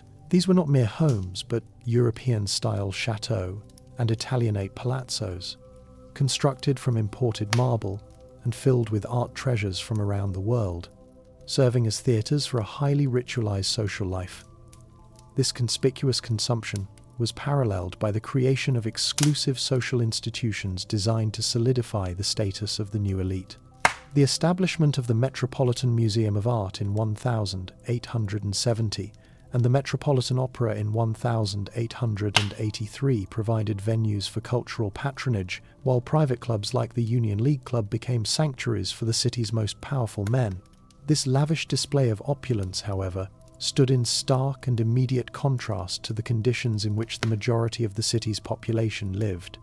The very economic system that built the Fifth Avenue mansions also created the overcrowded, unsanitary tenement districts of the Lower East Side, producing a social polarization more extreme than any the city had previously known. While unprecedented fortunes were being displayed on Fifth Avenue, a demographic transformation was reshaping the city's foundation, driven by a new wave of immigration from Southern and Eastern Europe. Beginning in the 1880s, millions of Italians, Eastern European Jews, Poles, and other Slavic peoples arrived, fleeing poverty, political turmoil, and persecution. They settled in densely packed enclaves, most notably the Lower East Side, which became the most crowded place on Earth. The physical vessel for this new population was the tenement, a building type specifically designed to maximize profit by housing the largest possible number of people on a standard 25 by 100-foot city lot. Supposed reforms, like the Tenement House Act of 1879, mandated the creation of narrow air shafts, resulting in the infamous dumbbell tenement design, which did little to alleviate the darkness, poor ventilation, and catastrophic sanitary conditions that defined these structures. Entire families were often confined to one or two small unheated rooms, frequently without running water or private toilets, sharing facilities with dozens of other residents. This environment of extreme hardship was brought to the attention of the wider public through the pioneering work of Jacob Riis, a police reporter and social reformer. In his 1890 book, How the Other Half Lives, Riis utilized the recent invention of magnesium flash powder photography to capture stark, illuminating images of the grim reality inside the tenements and sweatshops.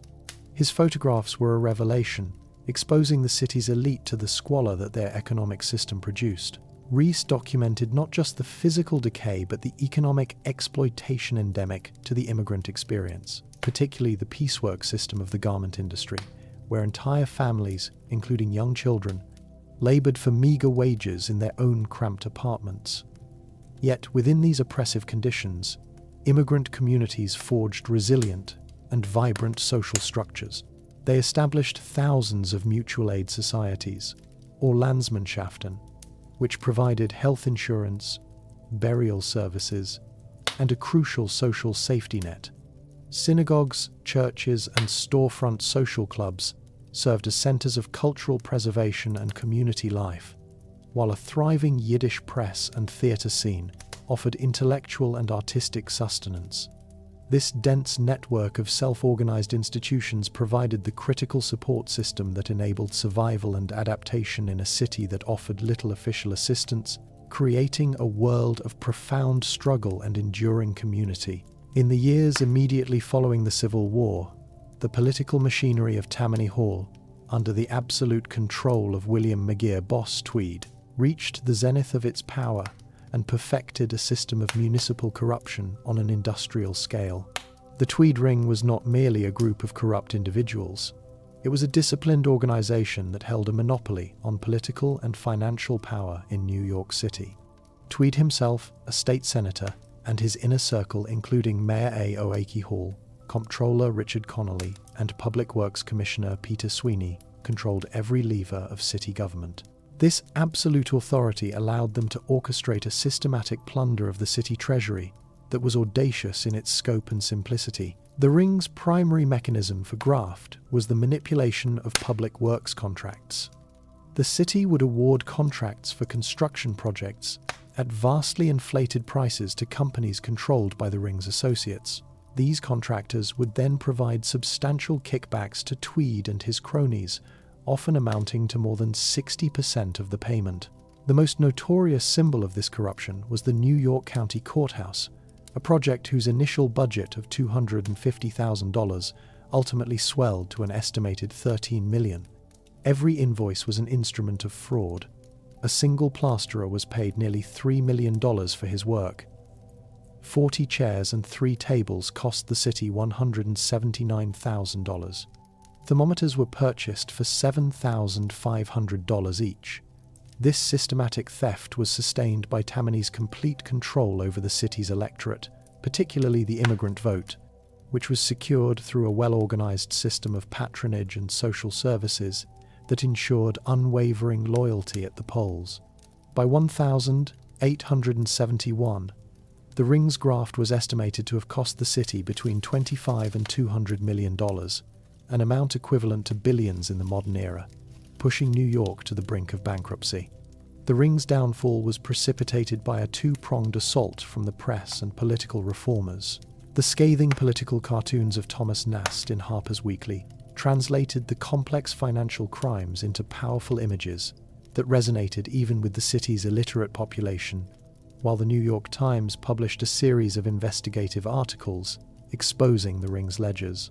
These revelations fueled public outrage and empowered a reform movement led by lawyer Samuel Tilden, whose legal efforts ultimately led to the arrest, conviction, and imprisonment of Tweed, dismantling the most corrupt municipal regime in American history. The project to physically connect the independent cities of New York and Brooklyn, long reliant on a fleet of overburdened ferries, represented the most audacious engineering challenge of the 19th century. The vision belonged to John A. Roebling, a German immigrant and pioneering designer of wire rope suspension bridges, who proposed a structure on a scale never before attempted. Construction began in 1869, with the monumental task of sinking the foundations for the 2 support towers deep into the bedrock beneath the East River. This required the use of enormous airtight wooden boxes called pneumatic caissons, into which compressed air was pumped to keep water and mud out, allowing laborers to excavate the riverbed. The work was brutally dangerous and conducted under immense physical pressure, leading to a mysterious affliction known as caisson disease, or the bends, which caused debilitating pain, paralysis, and death. Tragedy struck the project before the first stone was laid. A ferry accident crushed John Roebling's foot, and he died from a subsequent tetanus infection, passing the immense responsibility of chief engineer to his son, Washington A. Roebling. The younger Roebling would himself become a victim of the very technology he employed. Permanently crippled by caisson disease, he was forced to supervise the bridge's construction for more than a decade from his apartment window in Brooklyn Heights. He observed the progress through a telescope, dictating detailed instructions to his wife, Emily Warren Roebling. Emily became his indispensable deputy, mastering the principles of civil engineering, complex mathematics, and materials science to become the de facto field supervisor, liaising with foremen and arguing the project's case before skeptical officials. For 14 years, the construction continued. The two massive Gothic Revival towers, built of granite and limestone, rose to become the tallest structures in North America. 4 enormous cables, each spun from over 5,000 individual strands of galvanized steel wire, a material chosen for its superior strength over traditional iron, were draped between them. Finally, on May 24, 1883, after the expenditure of over $15 million and the loss of more than 24 lives, the Brooklyn Bridge opened. It was more than a transportation artery. It was a symbol of industrial might, human perseverance, and the inevitable union of the two cities it joined. The colossal statue that would come to define New York Harbor was conceived not in America, but in France, as a diplomatic gift to commemorate the centennial of the United States' independence and the enduring alliance between the two nations. The project was the vision of French political intellectual Édouard de La Boulaye, who commissioned sculptor Frédéric Auguste Bartholdi to design a monument of unprecedented scale. The statue's exterior was composed of over 300 copper sheets, each hammered into its final shape using the ancient metalworking technique of repoussé. This thin copper skin, less than 3/32 of an inch thick, required an innovative internal support system to withstand the corrosive sea air and high winds of the harbour. The task fell to Gustave Eiffel, who designed a revolutionary iron pylon and secondary skeletal framework, a structure that allowed the copper shell to expand and contract with temperature changes while remaining independent of its rigid support, a forerunner to modern curtain wall construction. While the French public financed the creation of the statue itself, the agreement stipulated that the American people were responsible for funding and building its enormous pedestal.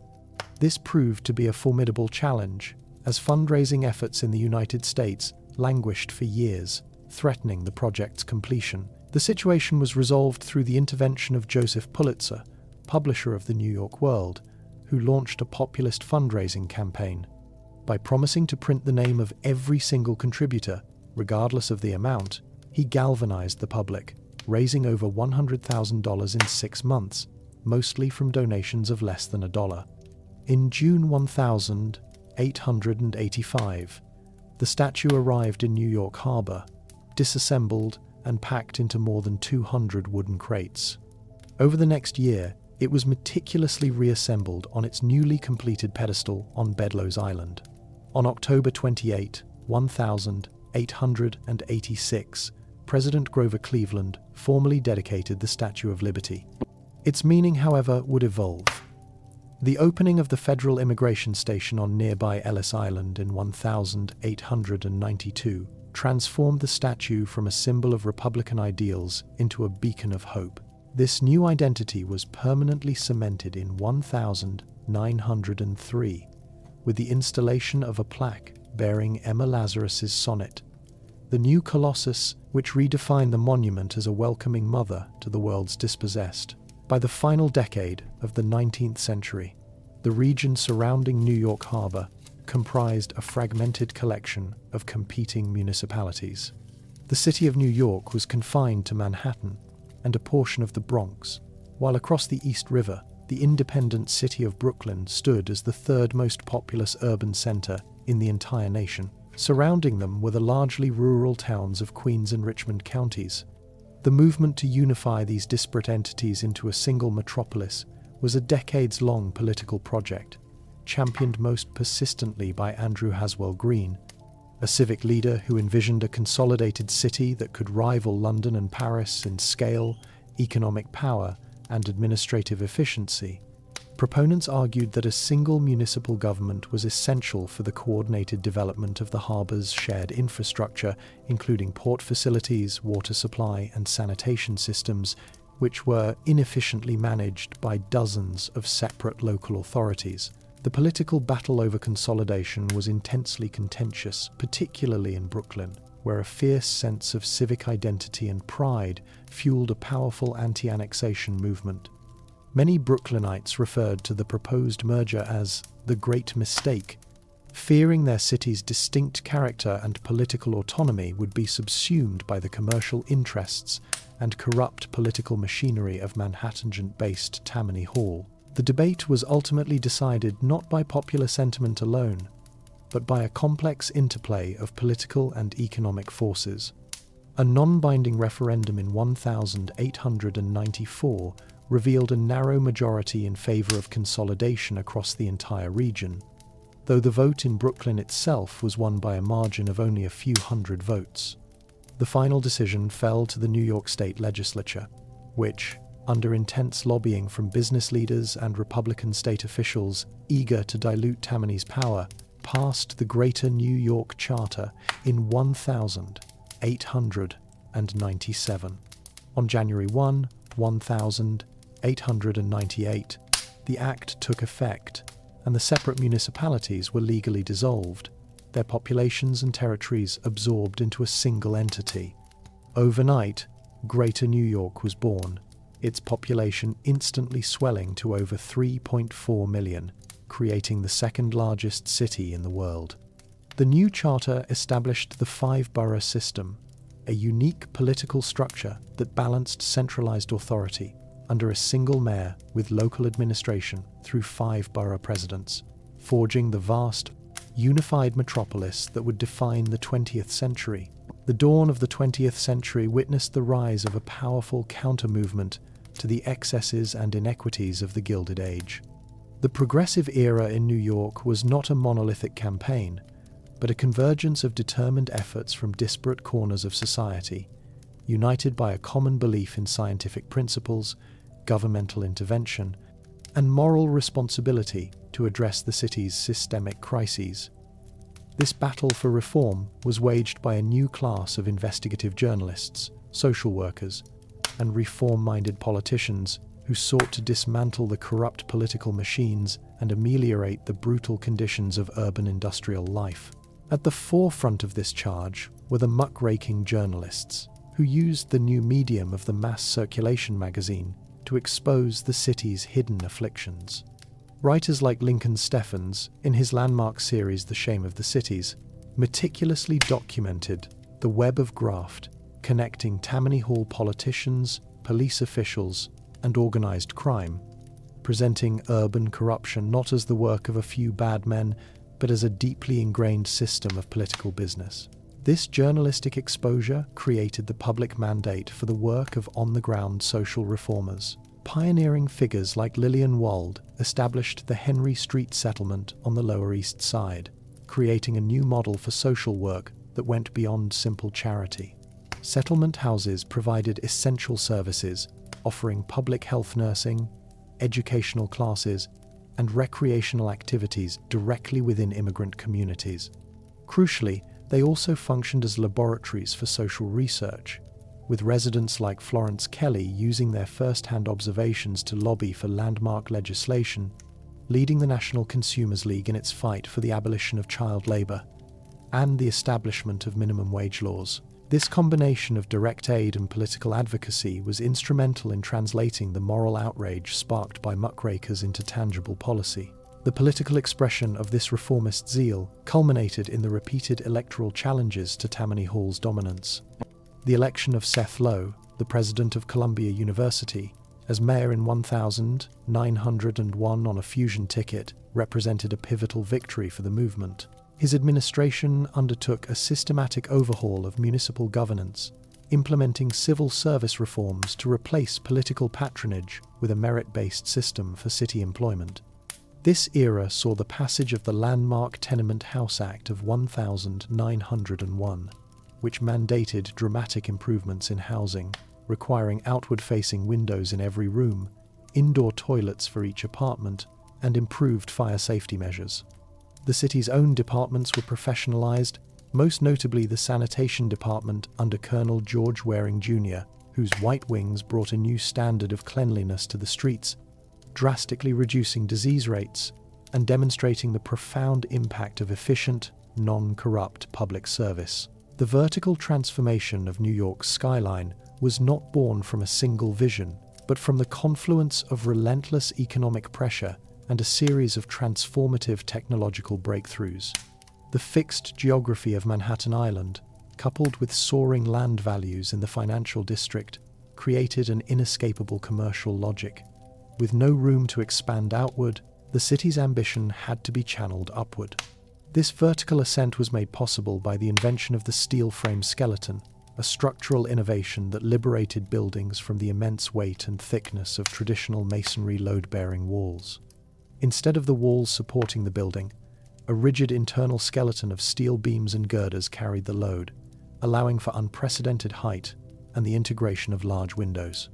This technology, refined in Chicago, found its most aggressive application in New York, where architects began to design structures that were essentially tall office machines, stacking floor upon floor of rentable space on a minimal footprint. The second critical innovation was the invention of the safety elevator. In 1854, Elisha Otis demonstrated a device with a spring-loaded braking system that would prevent a car from plummeting if the hoisting cable failed. This single invention conquered the public's profound fear of vertical travel, making buildings of more than 5 or 6 stories commercially viable for the first time. Without a safe and reliable means of moving people and goods to the upper floors, the skyscraper would have remained an architectural fantasy. These two core inventions were supplemented by rapid advancements in pneumatic caissons for digging deeper foundations, fireproof terracotta cladding to protect the steel frames, and the proliferation of electrical wiring and modern plumbing systems. The result was an intense architectural and corporate rivalry, a race to the sky that redefined urban identity. Early examples such as George B. Post's Pulitzer Building, completed in 1890, and the Park Row Building of 1899, successively claimed the title of the world's tallest building, each serving as a monumental advertisement for its corporate owner. This competition was not merely about height, but about expressing modernity and commercial dominance.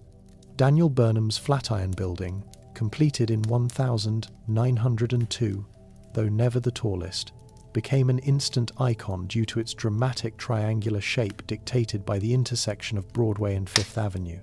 This new architectural form, driven by the intersecting forces of finance, technology, and corporate pride, began to forge the jagged, man-made mountain range that would become the city's most recognizable and enduring feature. The fire that erupted on the 8th floor of the Ash Building on March 25, 1911, was not an unforeseen catastrophe, but the inevitable result of a system that prioritized production quotas over human life. The Triangle Waste Company, owned by Max Planck and Isaac Harris, was a paradigm of the city's burgeoning garment industry, employing hundreds of young Jewish and Italian immigrant women in crowded, unsafe conditions. The factory floors were a landscape of industrial hazards, littered with flammable fabric scraps and combustible barrels of oil for the sewing machines. The year prior, a massive strike known as the Uprising of the 20-0 had demanded union recognition and safer conditions, but the Triangle Waste Company was one of the few large manufacturers that had successfully resisted, leaving its workforce vulnerable and unprotected. When the fire broke out, this systemic neglect proved fatal. A single fire escape was woefully inadequate and quickly collapsed. The main stairwell doors had been locked by management to prevent unauthorized breaks and theft, a common practice that transformed the workshop into a death trap. In 18 minutes, 146 workers were dead, many forced to leap from the windows to their deaths on the street below. The public horror and outrage that followed the fire were immediate and profound. The subsequent trial of Blank and Harris, which ended in their acquittal on manslaughter charges, galvanized a citywide demand for legislative action. This public pressure led directly to the creation of the New York State Factory Investigating Commission. Headed by State Senator Robert F. Wagner and Assemblyman Al Smith, and driven by the tireless investigative work of reformers like Francis Perkins, an eyewitness to the tragedy, the commission undertook the most exhaustive study of industrial conditions ever conducted in the United States. Its members inspected thousands of factories, documenting a litany of safety violations, unsanitary conditions, and exploitative labor practices. The Commission's findings resulted in a wave of transformative legislation that became a national model for industrial reform. Over the next few years, New York passed more than 30 new laws that fundamentally reshaped the relationship between labor and capital. These statutes mandated automatic sprinkler systems in high-risk factories, required fire drills, and established strict regulations for building access and egress. New laws set limits on working hours for women and children and expanded the state's factory inspection powers. The Triangle Fire served as the definitive catalyst, transforming the International Ladies Garment Workers Union from a struggling organization into a powerful political force, and embedding the cause of industrial safety and workers' rights permanently into the state. And national political consciousness. The cultural flourishing that erupted in Harlem during the 1920s was predicated on a profound demographic shift known as the Great Migration. Hundreds of thousands of African Americans, seeking to escape the institutionalized racism and economic destitution of the Jim Crow South, relocated to northern industrial centers. New York, and specifically the uptown neighborhood of Harlem, became the premier destination, transforming from a previously white neighborhood into the undisputed political and cultural capital of Black America. This concentration of population, combined with a rising black middle class and a new generation of political activists, created the necessary conditions for an unprecedented explosion of artistic and intellectual creativity. The movement was intellectually anchored by figures like W.E.B. Du Bois, whose concept of a talented tenth advocated for the development of a black intellectual elite to lead the race forward, and the philosopher Alain Locke, whose 1925 anthology, The New Negro, became the definitive manifesto of the era, calling for a self-confident and assertive expression of racial identity through the arts.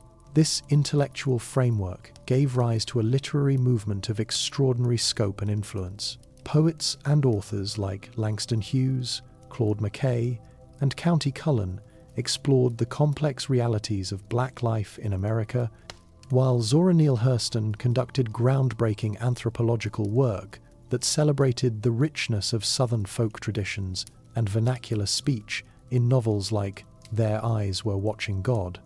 The movement's literary output was fostered by a network of black-owned publications, such as the NAACP's The Crisis and the National Urban League's Opportunity, which provided platforms for emerging writers and critics. This literary renaissance was paralleled by a revolution in music. The jazz clubs and dance halls of Harlem, such as the Savoy Ballroom and the Cotton Club, became incubators for a new American musical form, launching the careers of titans like Duke Ellington, Louis Armstrong, and Cab Calloway. This cultural production was not limited to literature and music. In the visual arts, painters like Aaron Douglas developed a distinctive style that fused African design motifs with the principles of modernism, creating iconic images that defined the aesthetic of the era. The Harlem Renaissance was more than a mere artistic movement. It was a conscious effort to redefine what it meant to be black in America, asserting a sophisticated, urban, and modern identity. It established a cultural infrastructure and a legacy of artistic excellence that would profoundly influence the course of American culture and provide the intellectual and spiritual foundations for the civil rights movement that would follow decades later. The decade following the First World War witnessed New York's definitive ascent as the economic and cultural capital of the world, a status fueled by an unprecedented influx of global capital and a profound social transformation. With London's financial dominance eclipsed by the war, Wall Street became the undisputed centre of international finance, driving a speculative boom of historic proportions. This economic exuberance was mirrored by a cultural dynamism that redefined urban life, much of it ironically catalyzed by the imposition of the 18th Amendment. National prohibition, implemented in 1920, failed to curb the city's thirst for alcohol. Instead, it drove it underground, creating a vast and clandestine social world. An estimated 32,000 speakeasies operated in Manhattan alone, ranging from opulent nightclubs to squalid backroom bars. This illicit industry fostered a new, democratized nightlife where social classes, ethnicities, and genders mingled in ways previously unimaginable, creating the vibrant, chaotic backdrop for what became known as the Jazz Age. This era was also marked by the rise of mass media, which forged a distinctly modern urban consciousness. The proliferation of tabloid newspapers like the Daily News and the Daily Mirror captured the city's sensational dramas for a mass readership, while the growth of the advertising industry on Madison Avenue perfected new techniques of persuasion that shaped consumer culture.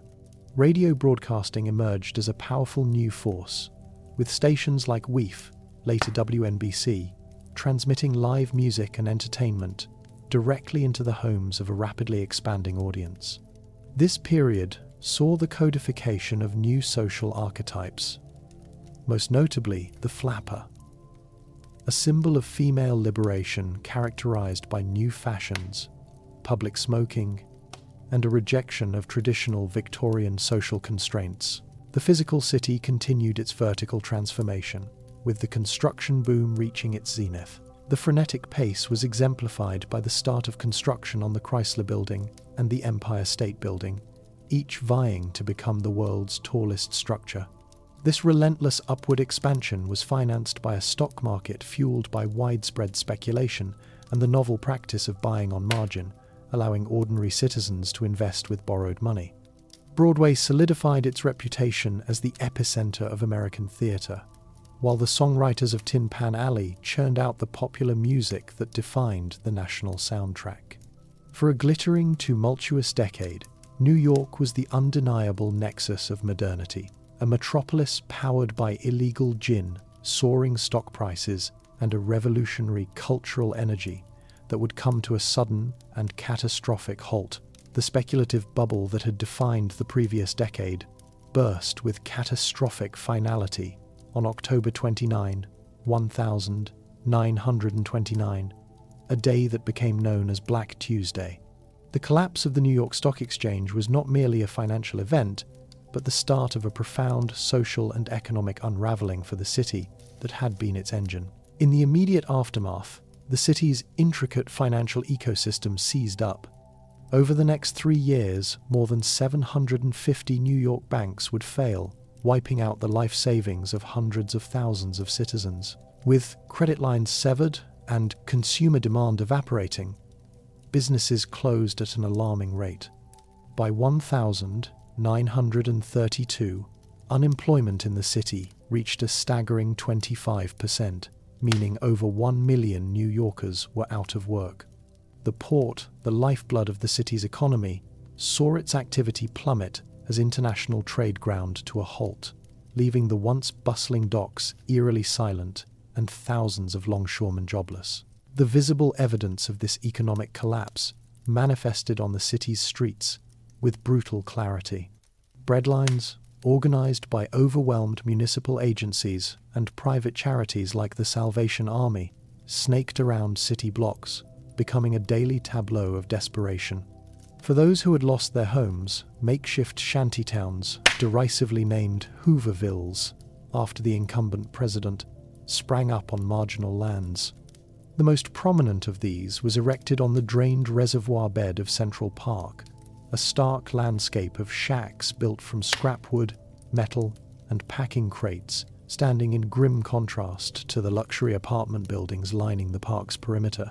The phenomenon of apple sellers became a symbol of the era, as thousands of unemployed men, from former executives to factory workers, purchased crates of apples on credit to sell on street corners for a nickel apiece, a desperate attempt to maintain a vestige of employment and dignity. The social fabric of the city was stretched to its breaking point.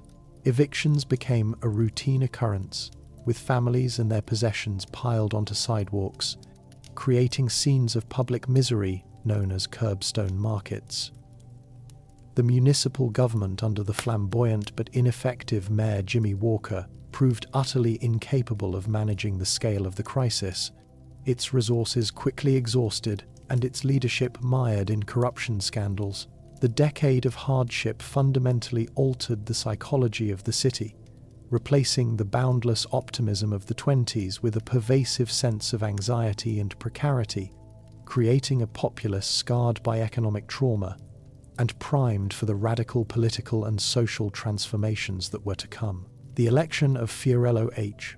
LaGuardia in 1933 marked a seismic shift in the city's political trajectory, a direct repudiation of the corruption of Tammany Hall and the ineffectual response to the Depression under his predecessor. A progressive Republican running on the Fusion Party ticket, LaGuardia's energetic reformist zeal found a powerful national counterpart in President Franklin D. Roosevelt. This alliance between the pragmatic mayor and the new president transformed New York into the nation's foremost laboratory for the New Deal. Federal programs, most notably the Works Progress Administration, the Public Works Administration, and the Civil Works Administration, began to channel unprecedented sums of federal money into the city, not as mere relief, but as capital for a comprehensive reconstruction of its public infrastructure. This monumental undertaking was executed by LaGuardia's master builder, the formidable and controversial Parks Commissioner Robert Moses, who leveraged federal funds to enact a vision of a modern, automobile-centric metropolis. The physical transformation of the cityscape during this period was staggering in its scale and scope. Moses orchestrated the construction of massive arterial projects that reshaped the relationship between the boroughs, including the Triborough Bridge, a complex of 3 distinct spans and viaducts that linked Manhattan, Queens, and the Bronx. This was complemented by the creation of modern parkways like the Henry Hudson and the West Side Highway, engineered to facilitate the unimpeded flow of automobile traffic and fundamentally altering the city's waterfront. Beyond transportation, the New Deal remade the city's recreational landscape. In a few short years, the WPA and other agencies built hundreds of new playgrounds, 11 massive outdoor swimming pools, and completely rehabilitated existing green spaces like Central Park and Prospect Park. This era also witnessed the federal government's first major foray into urban housing. The New York City Housing Authority, established in 1934, utilized federal funds to construct the nation's first public housing projects, including the Williamsburg Houses in Brooklyn and the Harlem River Houses, which provided modern, sanitary apartments for thousands of low-income families. These projects were more than just an employment strategy. They represented a new philosophy of government responsibility for the urban environment. The New Deal's impact was measured not only in concrete and steel, but in human terms. At its peak, the WPA alone employed over 250,000 New Yorkers.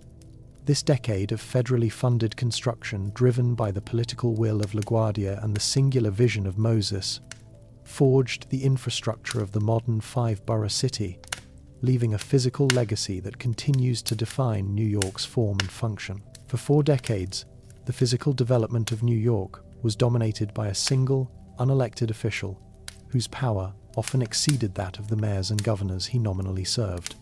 Robert Moses was never a planner in the traditional sense. He was a builder of unparalleled ambition and ruthless efficiency, whose authority derived not from the ballot box, but from his masterful control of a new instrument of governance, the public authority. By consolidating his leadership over numerous city and state bodies, most significantly the Triborough Bridge and Tunnel Authority, Moses commanded a self-financing empire. The tolls collected from his bridges and tunnels generated a vast, independent revenue stream, which he leveraged to issue bonds for new, ever larger projects, all without the need for public hearings or legislative approval. This autonomy allowed him to operate with a singular focus, unencumbered by political opposition or community concern. His vision was one of monumental public works, primarily engineered for the automobile, which he saw as the definitive instrument of modern life.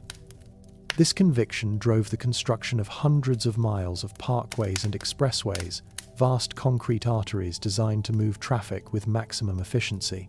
Yet, this efficiency came at a staggering human cost. Projects like the Cross-Bronx Expressway were not surgical interventions, but brutal incisions, cutting directly through the dense urban fabric of established neighborhoods. In the Bronx, the expressway's construction displaced an estimated 60 residents, cleaving communities, destroying local economies, and precipitating a cycle of urban decay that would plague the borough for generations. The process was repeated across the city, as Moses's slum clearance initiatives razed entire districts, replacing low-rise tenements with monolithic superblock housing projects that often isolated their residents and fractured social cohesion. Moses's disdain for public transportation was as profound as his belief in the automobile.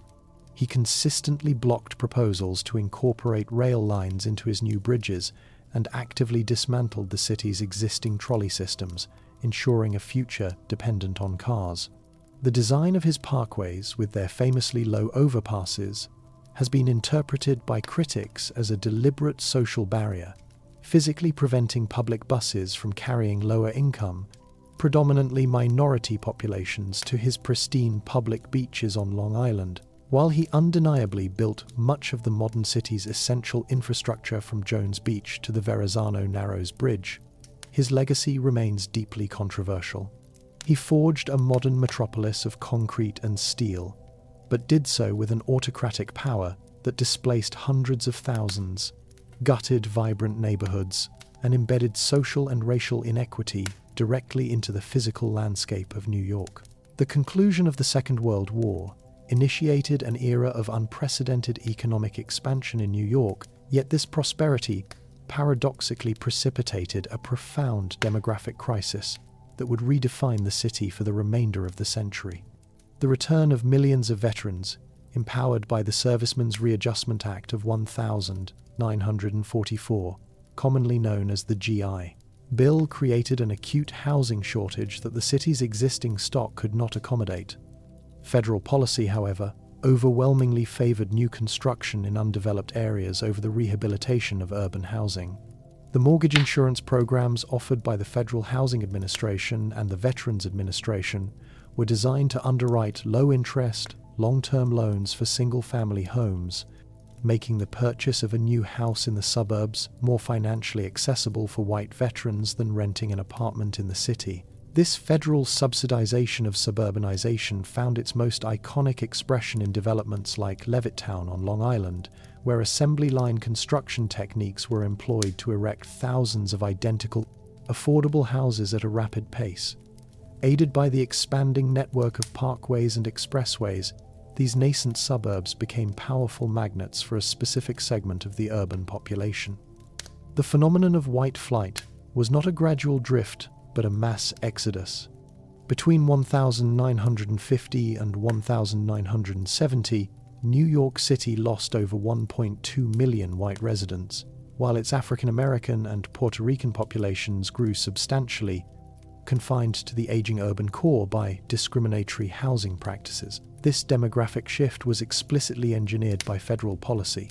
The FHA's underwriting manuals institutionalized the practice of redlining, systematically denying mortgage insurance for properties in neighborhoods deemed hazardous due to the presence of minority populations. This policy effectively barred African Americans and other non-white citizens from accessing the federally backed loans that fueled suburban growth, trapping them in deteriorating inner-city neighborhoods while simultaneously draining these areas of capital investment. The consequences for the city were devastating. The departure of the middle class eroded the municipal tax base, creating fiscal pressures that would escalate into a full-blown crisis in the coming decades. As manufacturing industries began to relocate their factories from the city to the suburbs and beyond, the economic foundation for the city's working-class communities started to crumble, concentrating poverty and unemployment in the very neighborhoods abandoned by the beneficiaries of the post-war boom. The long-term erosion of New York's fiscal health reached its inevitable breaking point in the mid-1970s, culminating in a crisis that brought the nation's largest city to the verge of complete financial collapse. For years, mayoral administrations had engaged in deceptive accounting practices and budgetary gimmicks to mask the widening gap between municipal expenditures and declining revenues. The city government had become dangerously reliant on the issuance of short-term anticipation notes to cover its operating expenses, essentially borrowing vast sums against future tax receipts that were themselves often overestimated. This precarious financial structure finally imploded in the spring of 1975, when major investment banks, led by Chase Manhattan, refused to underwrite the city's debt any longer, effectively cutting off its access to the credit markets and rendering it unable to meet its payroll or pay its creditors. Faced with imminent insolvency, Mayor Abraham Beame made a desperate appeal for assistance, first to the state and then to the federal government. In response, New York State created the Municipal Assistance Corporation, or MAC, an independent state agency tasked with restructuring the city's crippling debt by converting short-term notes into long-term, state-backed bonds.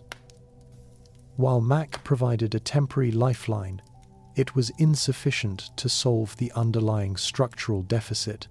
The city's only remaining hope was a federal loan guarantee, a request that was brought before President Gerald Ford's administration. The federal response, delivered in a speech by the president on October 29, 1975, was a categorical refusal of any direct aid, a stance immortalized by the New York Daily News headline, "Ford to City, drop dead." The consequences were immediate and severe. To comply with the stringent conditions imposed by MAC and to demonstrate fiscal responsibility, the city was forced to implement the most drastic austerity measures in its history. Thousands of municipal workers were laid off, decimating the ranks of the police force, fire departments, and sanitation services. Firehouses were closed, subway fares were increased while maintenance was deferred, and entire wings of the public university system were shut down. This drastic reduction in public services accelerated the city's descent into a period of profound urban decay. Crime rates soared, public infrastructure crumbled, and entire neighborhoods, particularly in the South Bronx and parts of Brooklyn, were consumed by arson and abandonment.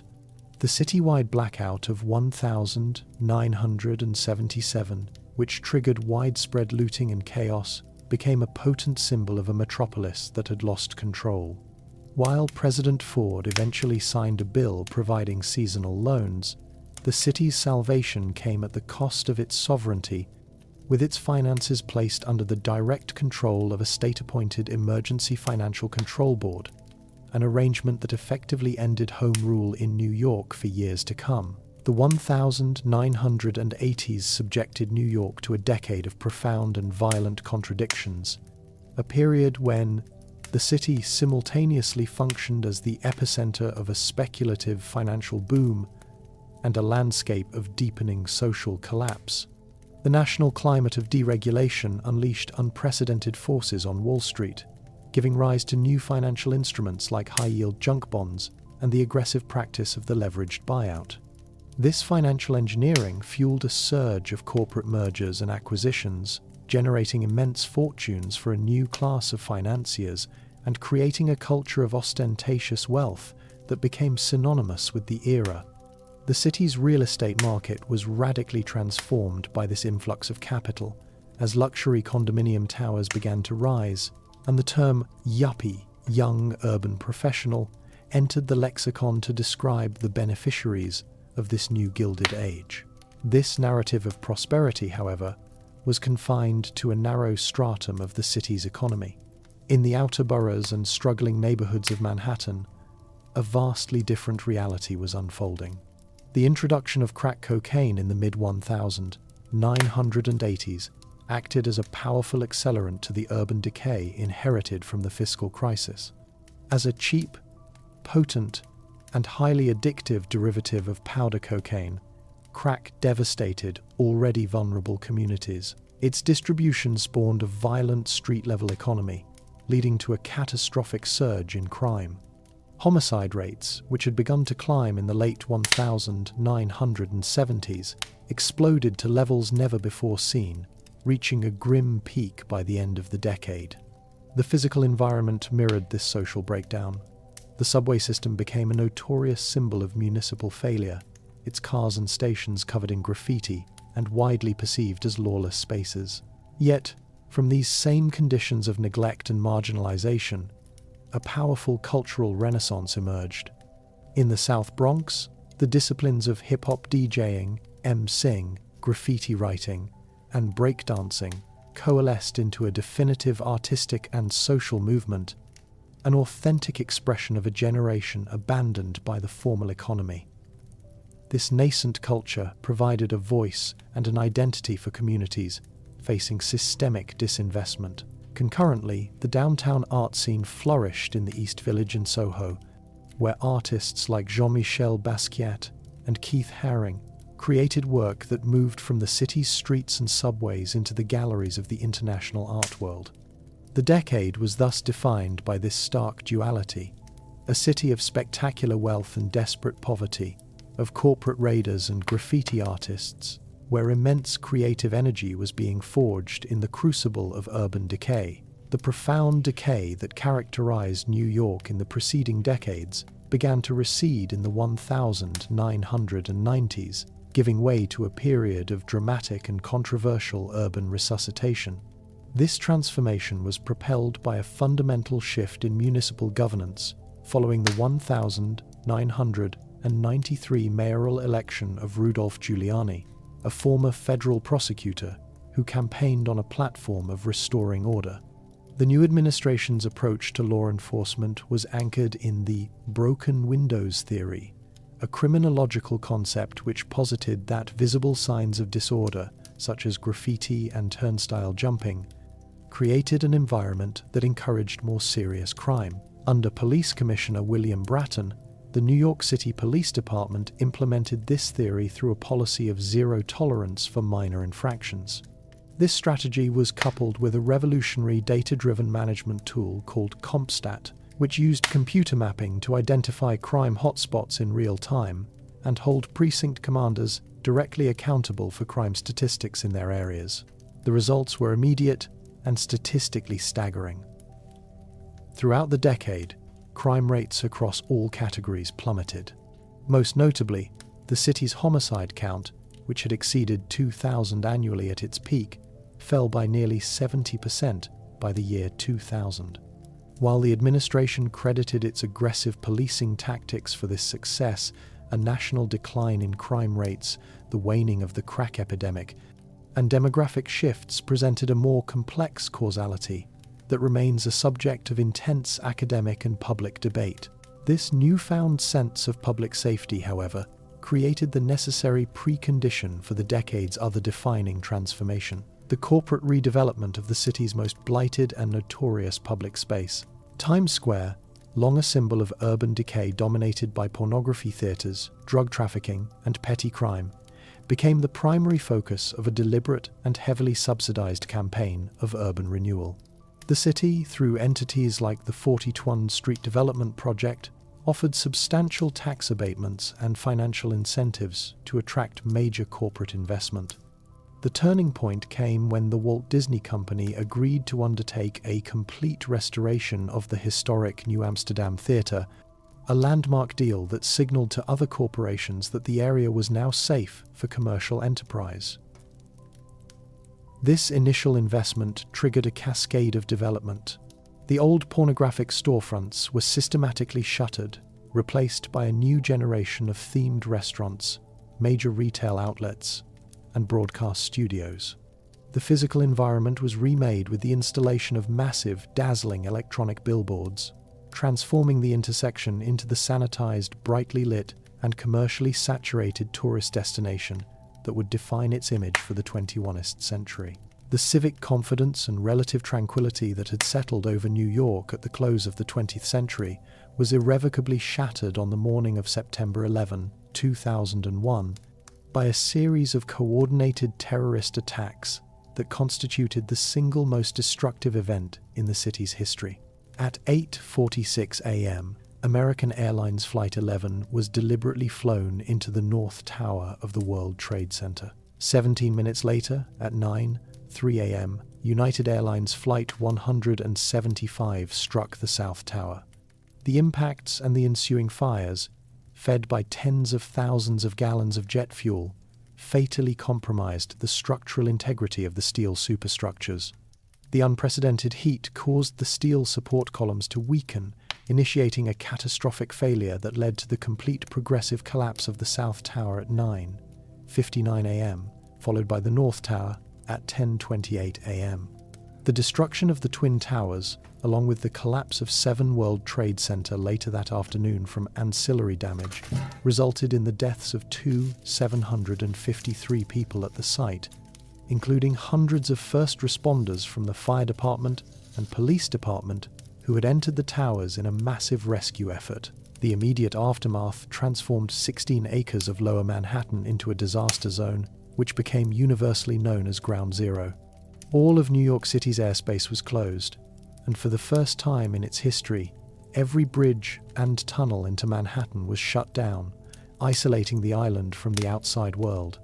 The New York Stock Exchange and all financial markets remained closed for 4 trading sessions, the longest shutdown since the Great Depression. The recovery and cleanup operation at the site was a monumental undertaking, lasting for months and involving thousands of workers who labored in a hazardous environment of toxic dust and debris. This exposure would later precipitate a severe public health crisis, leading to chronic, life-threatening illnesses among a large cohort of first responders and recovery personnel. In the years that followed, the attacks catalyzed a fundamental reordering of the city's physical and psychological landscape. A massive security apparatus was integrated into the urban fabric, with a vastly expanded police presence, ubiquitous surveillance systems in public spaces, and permanent fortifications around sensitive buildings and infrastructure. The process of rebuilding at the World Trade Center site became a protracted and contentious endeavor, managed by the Lower Manhattan Development Corporation. The complex project involved navigating the competing interests of developers, politicians, and the families of victims, ultimately resulting in the creation of a new complex that included a memorial and museum, a transportation hub, and a new set of commercial skyscrapers, most notably the towering One World Trade Center, a structure designed to reassert the city's resilience in the face of profound trauma.